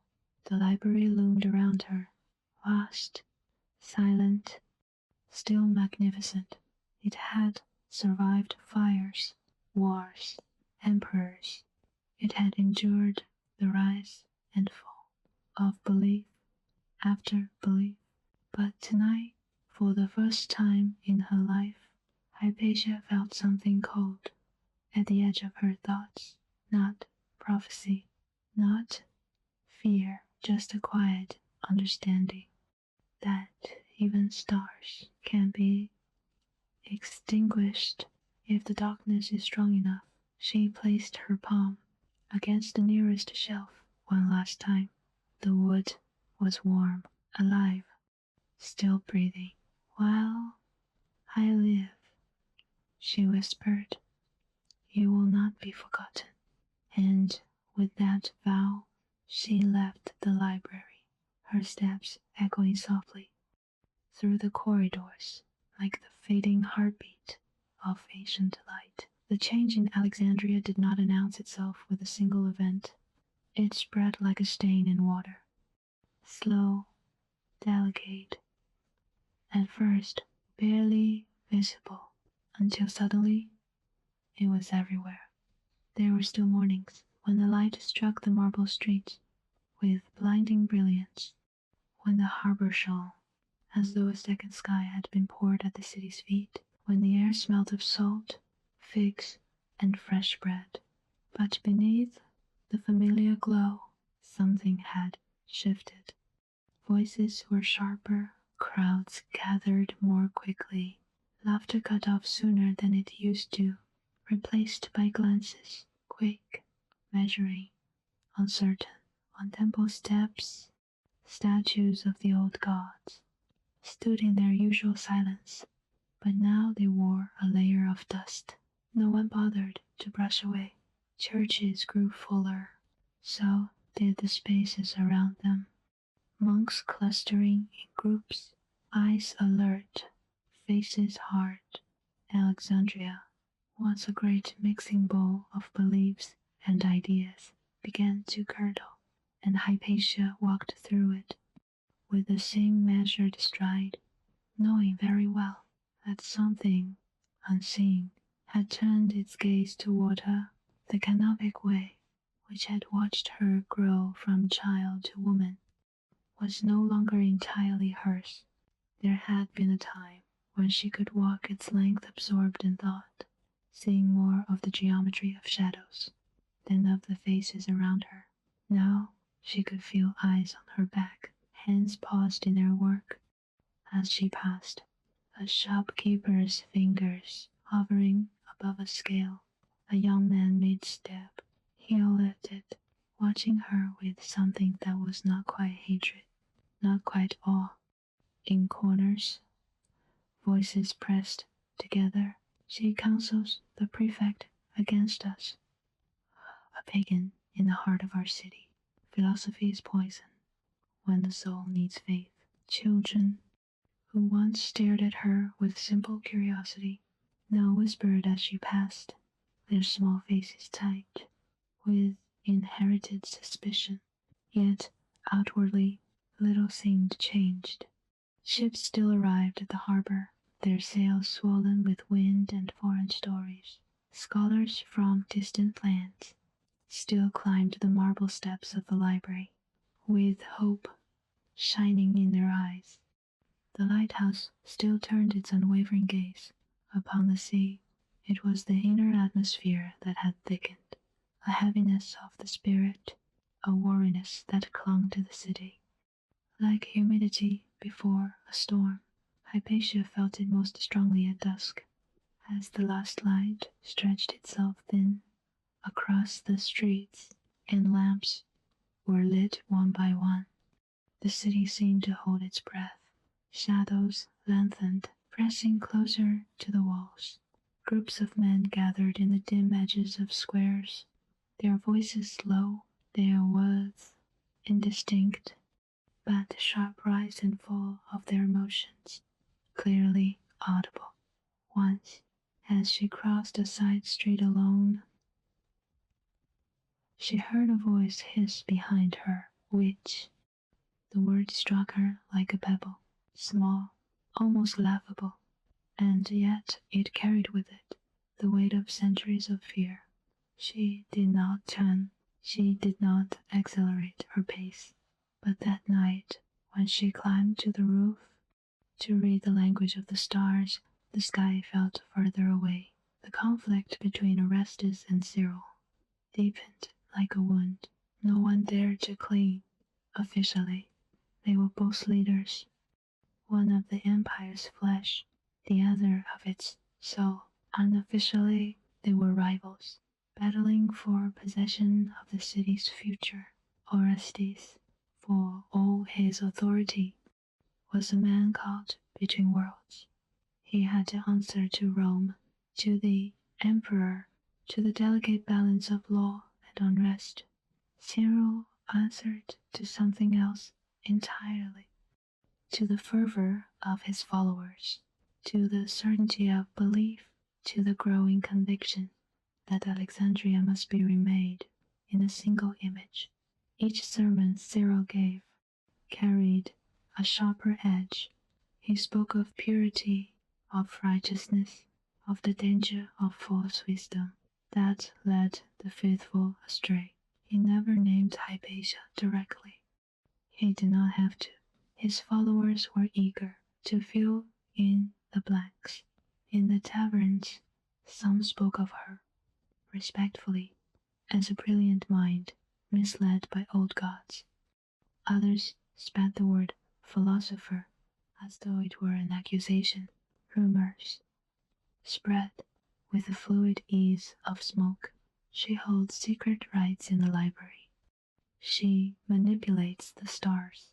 She binds men's minds with arguments until they forget God. None of it was true. All of it was believed by someone. Inside the Neoplatonic school, Hypatia kept the ocean out for as long as she could. Her lectures continued. Her questions continued. Her quiet, calm smile continued. But more and more seats in the semicircle of her students began to sit empty. At first, it was just a few absences. A student missing here, another there.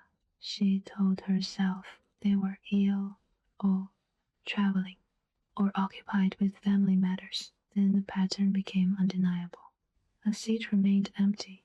4 days, then another, then another. One morning, as the light slanted through the hall, and a fine dust of chalk hung in the air, Hypatia looked up from her diagram and counted silently. 3, 5, 8 gone. She continued her lesson as though nothing had changed, but a hollow ache had opened behind her ribs. After class, Timotheus approached her. "They aren't ill," he said quietly. Hypatia met his gaze. "No," she replied. "I know. They've been ordered not to return." His voice shook with anger, with helplessness. By whom? She already knew the answer. By families, by priests, by those who say the city is no place for philosophy anymore. Hypatia looked past him through the open colonnade to where the sky stretched, blue and indifferent. "The city," she murmured, "is no place without philosophy." Timotheus lowered his eyes. "What should we do?" he whispered. Her reply was gentle, but unyielding. "You," she said, "must continue to think. As long as you think, they have not won." One late afternoon, when the sun had dipped low enough to cast long spears of light across the courtyard, Orestes himself came to the school. His cloak bore the dust of the streets.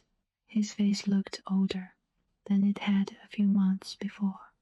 Lines deeper, eyes shadowed by too many troubled nights. Students parted for him with uneasy deference. Hypatia met him under the fig tree. "Prefect," she said, inclining her head. He gave a tired half smile. "I wondered," he said, "at what hour of the day your mind might be least busy. I see that hour does not exist, despite the heaviness in the air." She allowed herself a faint smile. "Sit," she offered. He lowered himself onto the bench opposite her, hands clasped between his knees. For a moment they said nothing. The wind rustled through the leaves. Shadows danced across the marble, and the distant murmur of the city pressed faintly at the edges of their bubble of calm. At last Orestes spoke. "They say," he began slowly, "that I am too close to you." Hypatia watched him. "What do you say?" He exhaled. "I say I would be a fool not to seek counsel from the clearest mind in Alexandria." She inclined her head in acknowledgement, but her eyes remained serious. "And what do you fear?" she asked. He looked away toward the doorway of the lecture hall. "I fear," he said quietly, "that in a city turning to fire, anyone standing near a light will be blamed for the burning." Silence settled between them, not empty, but dense. Hypatia felt the weight of his words, like a stone placed gently in her hands. "You knew this might happen when you accepted your post," she murmured. "Yes," he admitted, "but I did not expect that wisdom itself would be treated as treason." He turned back to her. "If I withdraw from you," he said, "they will say I have chosen a side. If I continue to visit, they will say I am bewitched by you." Hypatia's gaze did not waver. "You are not bewitched," she said calmly. "You are simply unwilling to walk blind." He laughed softly, a sound more bitter than amused. "Which," he replied, may be the most dangerous choice of all. The shadows drew longer. Students drifted away, sensing the gravity of this conversation. At last, Hypatia spoke. Orestes, she said, the truth is simple. You must do what you believe is right. If that requires distance from me, then take it. I will not claim you. He frowned. And you? His voice softened. What will you do? Her answer was as calm as the first time she had ever entered the library. I will continue to teach, she said, until I am no longer able. A muscle in his jaw tightened. I fear, he whispered, that they will decide that moment for you. She did not flinch. Then, let them, she replied. Fear does not dictate my vocation. He studied her for a long moment, then rose. If the world were shaped by minds like yours, he said quietly, we would not be standing on the edge of this precipice. She did not answer. Some truths needed no reply. He left, his footsteps fading down the corridor, leaving behind a silence that felt colder than usual. Nights grew louder. What had once been occasional shouting became frequent. What had once been arguments became clashes. The first serious incident came like a small tremor before an earthquake. A pagan statue was defaced, its face hammered away, its stone offerings scattered across the temple floor. The next week, a Christian gathering was attacked by opponents in the street. Stones thrown, insults hurled, blood spilled on the marble steps. Each side blamed the other. Each side claimed outrage. Each side nursed its anger. Like a precious, growing flame, Hypatia moved through all of this with the poise of someone walking over thin ice. Every sound felt amplified. The crack of a fist on bone, a distant scream, the crash of pottery, shattering. Every day she saw more weapons, carried openly, clubs tucked into belts, knives hidden in folds of cloth. The monks who roamed the streets in groups no longer moved like humble servants, they moved like patrols. Students began to arrive at her lectures with tension in their shoulders, their eyes darting to the doorway at every passing shadow. Once, as she was explaining a subtle point of astronomy, a sudden crash echoed from outside, a loud, violent sound followed by yelling. Several students flinched.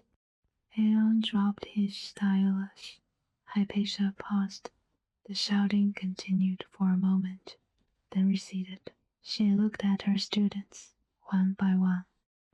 Look at the diagram, she said softly, returning the stylus to the wax tablet. Not the noise. Her voice, steady and patient, filled the space like a calm hand placed over a racing heart. Slowly, breaths steadied, hands stopped trembling, eyes returned to the lines and circles on the tablet before them. Outside, the city convulsed. Inside, for one more day, they held the line. The day came when Hypatia knew that the city she loved would not remain hers much longer. It was not marked by a decree, a riot, or a public denunciation. It was marked by the quiet absence of morning bird song. She stepped out at dawn and realized, with a strange ache, that the harbor felt too still. Gulls circled, but did not cry. The wind moved, but did not sing in the rigging of ships, the way it usually did. The world seemed to be listening to something unseen.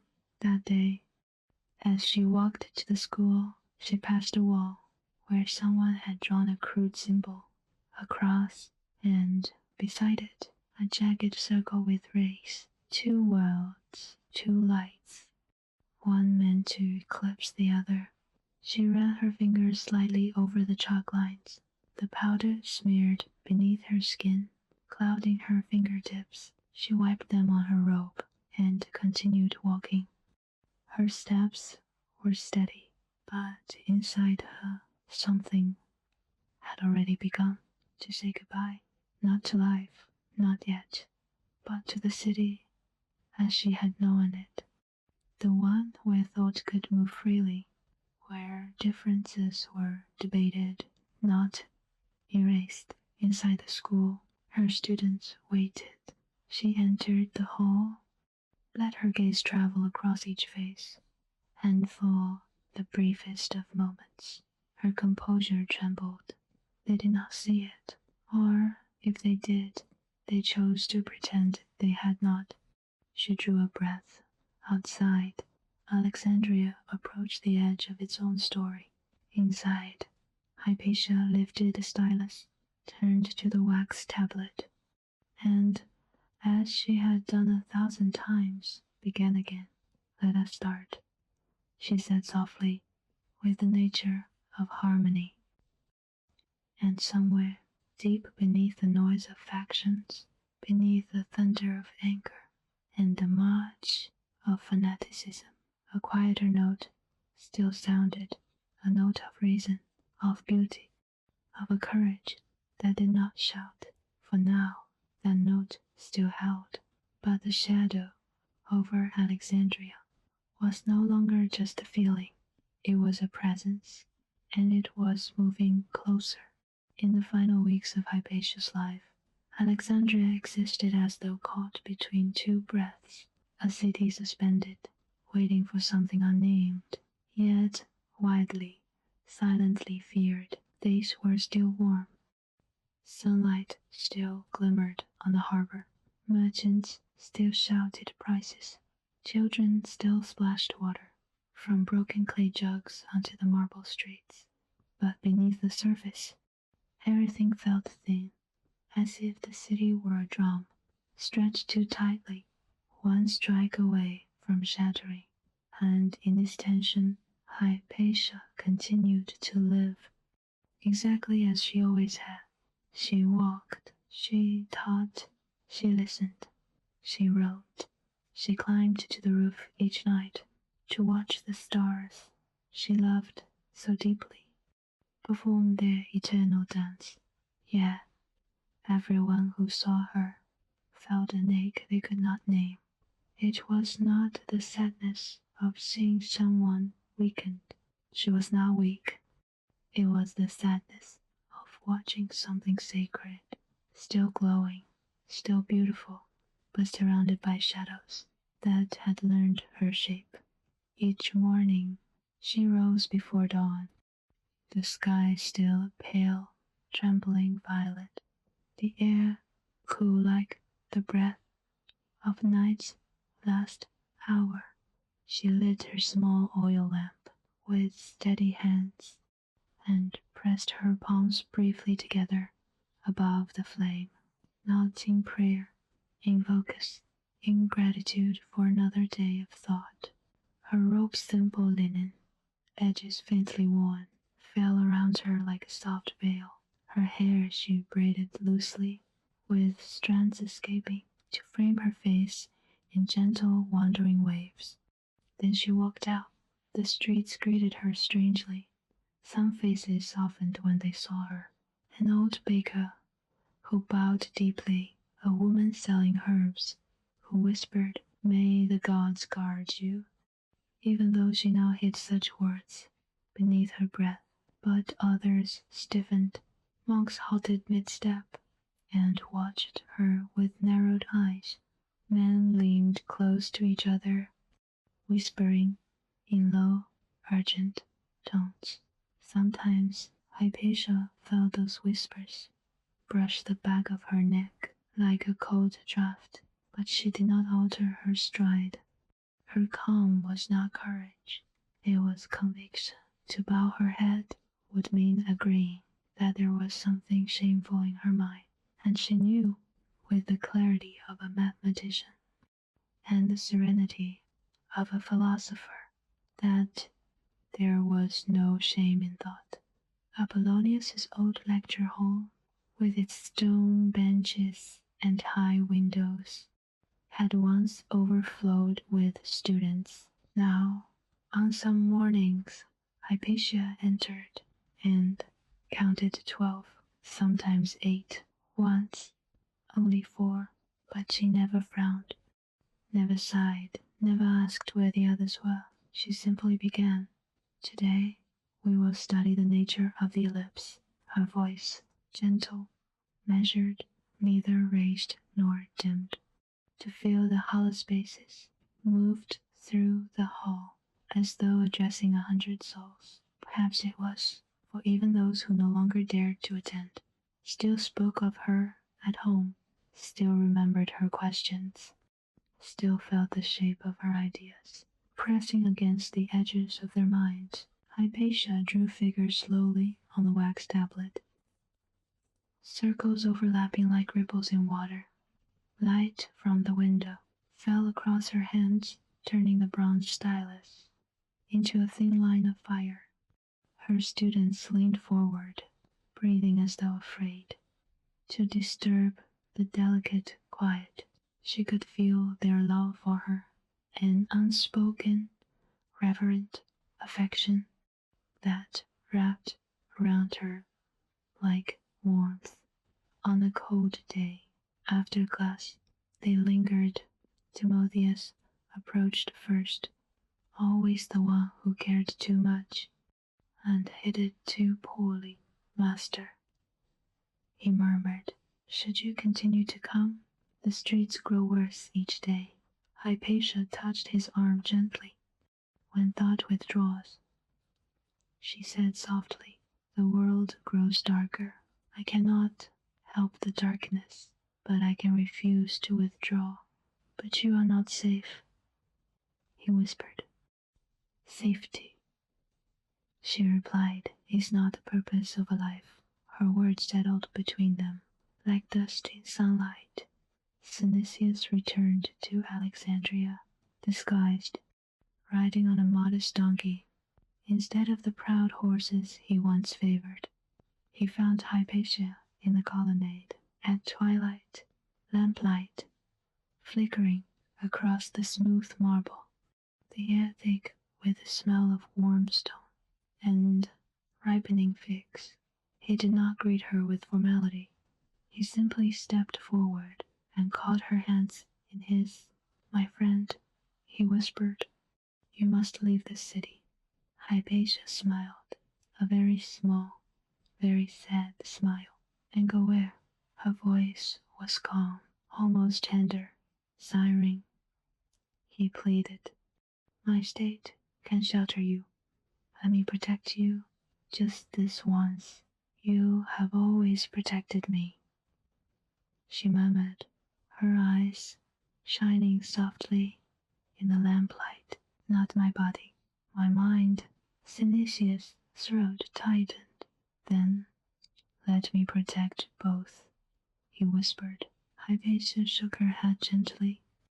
The seeds we planted here, she said, cannot grow if I abandon them. I must stay until the end. His breath caught. Do you know what is coming? I know enough, she replied. A long silence stretched between them, a silence weighted with grief. At last, Hypatia released his hands. Do not remember me in fear, she said softly. Remember me in clarity. She turned back to her scrolls. Synesius watched her, his heart breaking, in the gentle, quiet way only true admiration can break. He left Alexandria before dawn, and she watched him go from the roof, a small silhouette slipping into the violet horizon. It felt like a farewell to something deeper than friendship. Hypatia's nights grew longer. She climbed to the roof, even when the wind was cold, even when distant shouts echoed off the stone.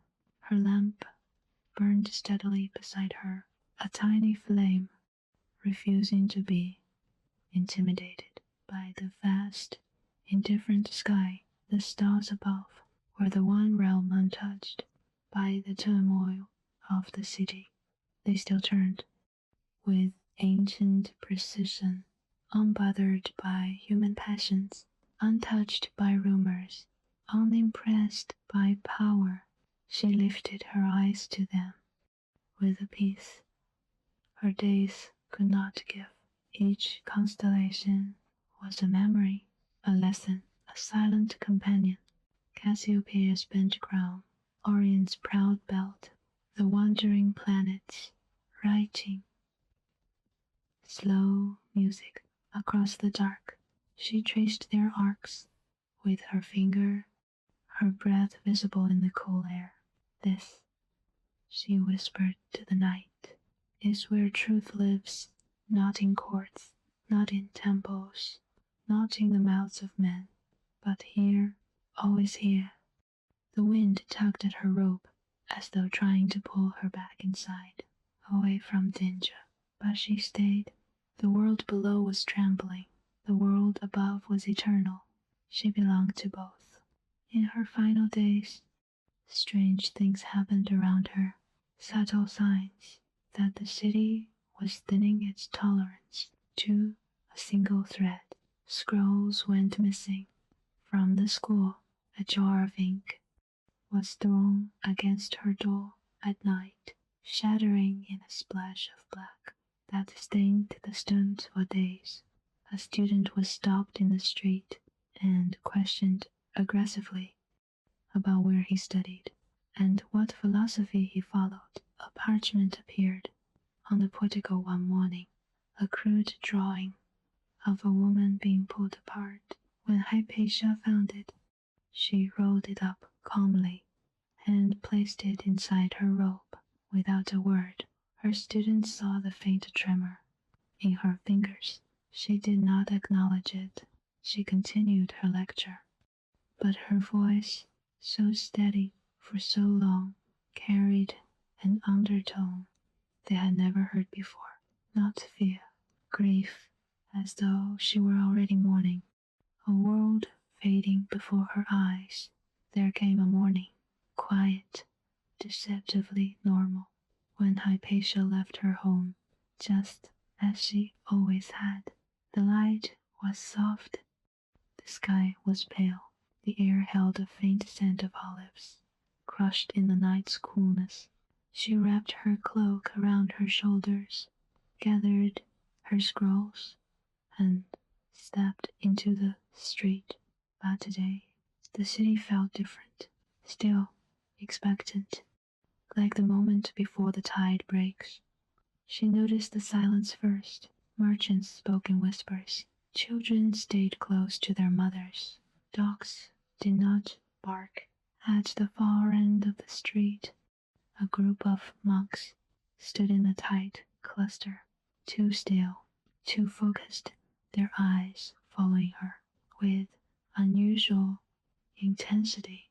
Hypatia's steps did not waver, but something inside her became very, very still, like a flame, anticipating the wind. She continued walking, not rushing, not slowing, just moving forward with the dignity she had carried all her life. Her mind, sharp as ever, took in every detail, the scuff of sandals behind her, the whisper of a robe brushing stone, the faint shuffle of more footsteps gathering, and she understood, not in panic, not in dread, in clarity, the same clarity with which she had read the movement of the stars, the same clarity she had given to her students, the same clarity that had shaped her entire life. She whispered almost to herself, so it begins. Not an ending, a beginning of the end.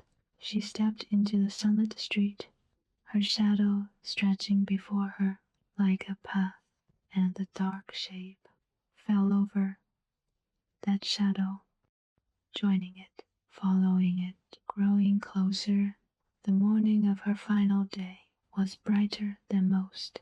The sky above Alexandria gleamed with a clarity that seemed almost deliberate, as though the heavens themselves had washed their face to witness something solemn. Light spilled across the rooftops, across the harbor, across the white stones she had walked since childhood.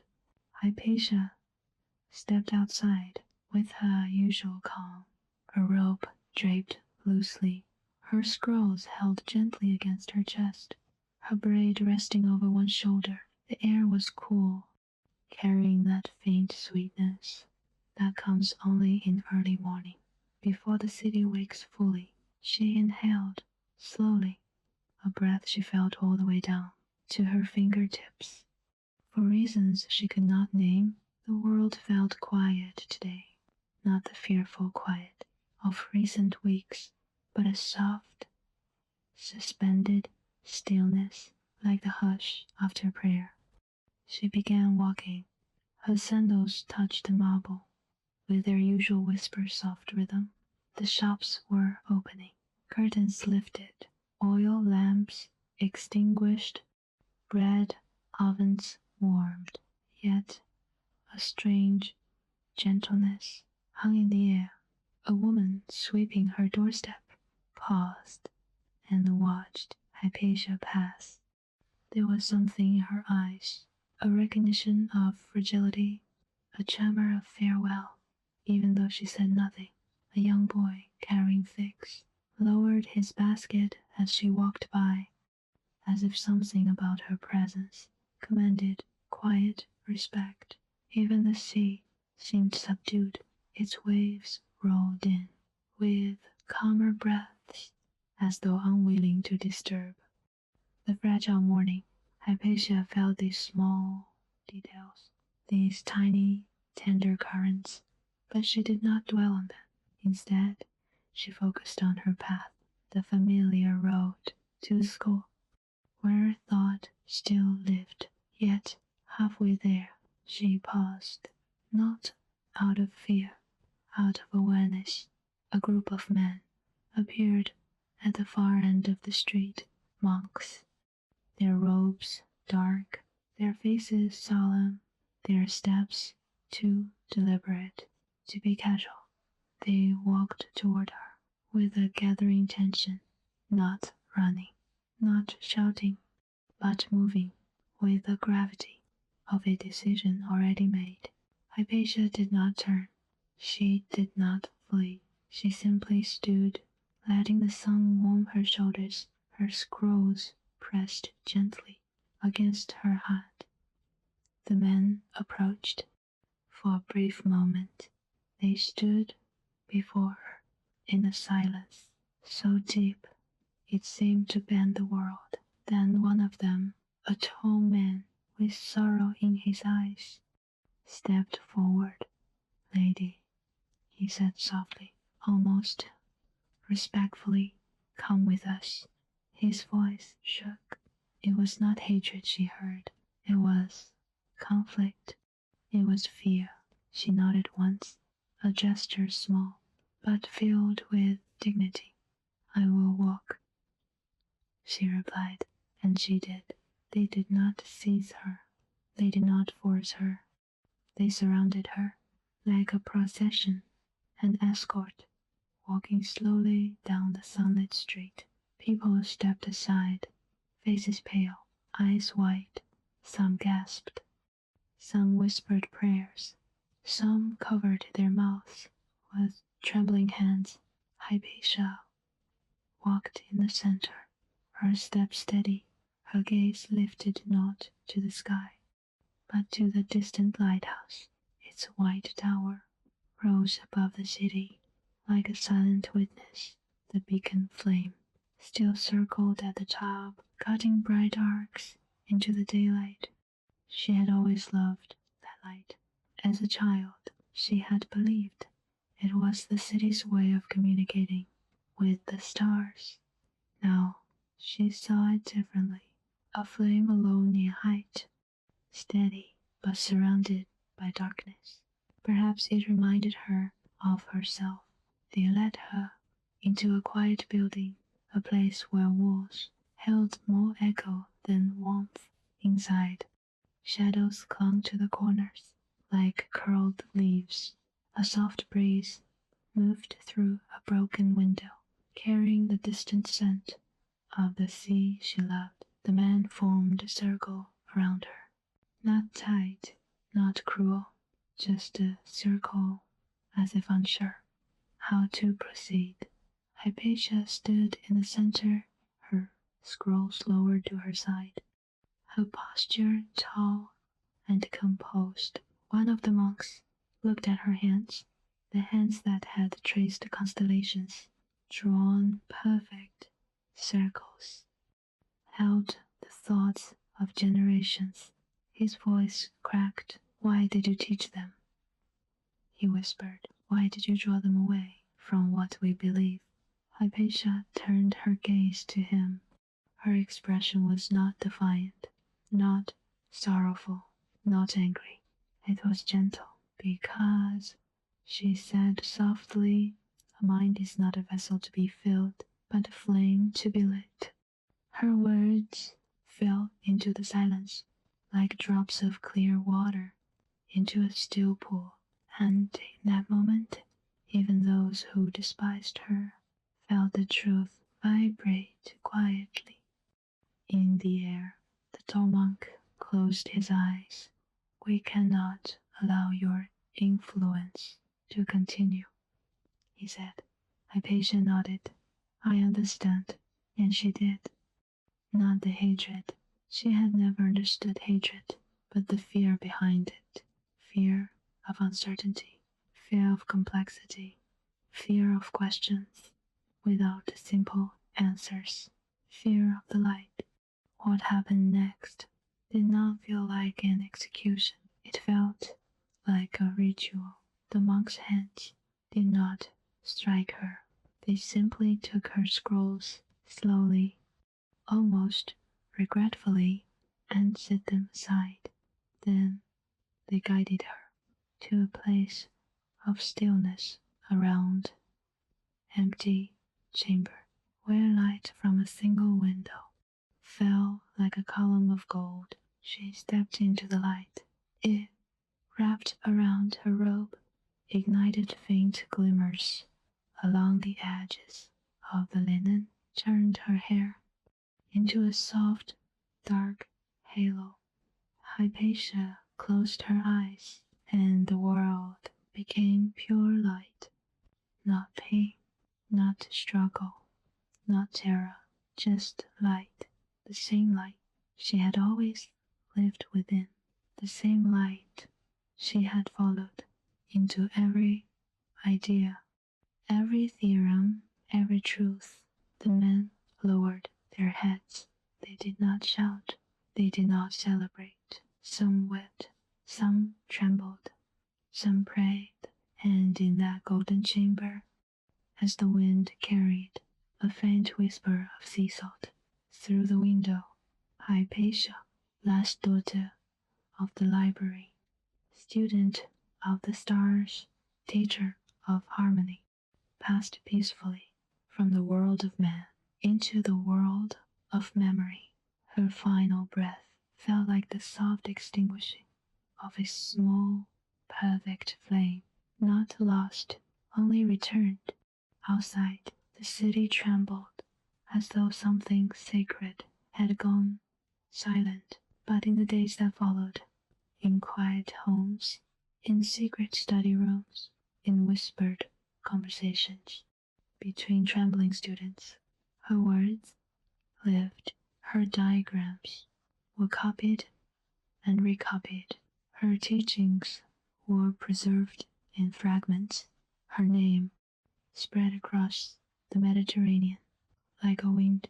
People spoke of her, not with horror, but with awe, and soon the story of her death became the story of her meaning. A woman who held the flame of knowledge in a storm, a mind that would not bow, a soul that would not dim, a light that, once kindled, could not be extinguished by any darkness. Hypatia died, but the idea of her began, and that idea became a legend. Now that you have walked with me through the corridors of my life, tell me something. Do you think the world you live in is kinder to knowledge than mine was? Or does fear still try to silence what it cannot understand? When you look at the night sky, do you feel what I felt? That quiet certainty that truth is larger than any one life? I leave you with this. Protect the light of your mind. Nurture your questions. Guard your curiosity. It is the brightest flame you possess. And before you drift into rest, tell me, what story would you like me to share with you next?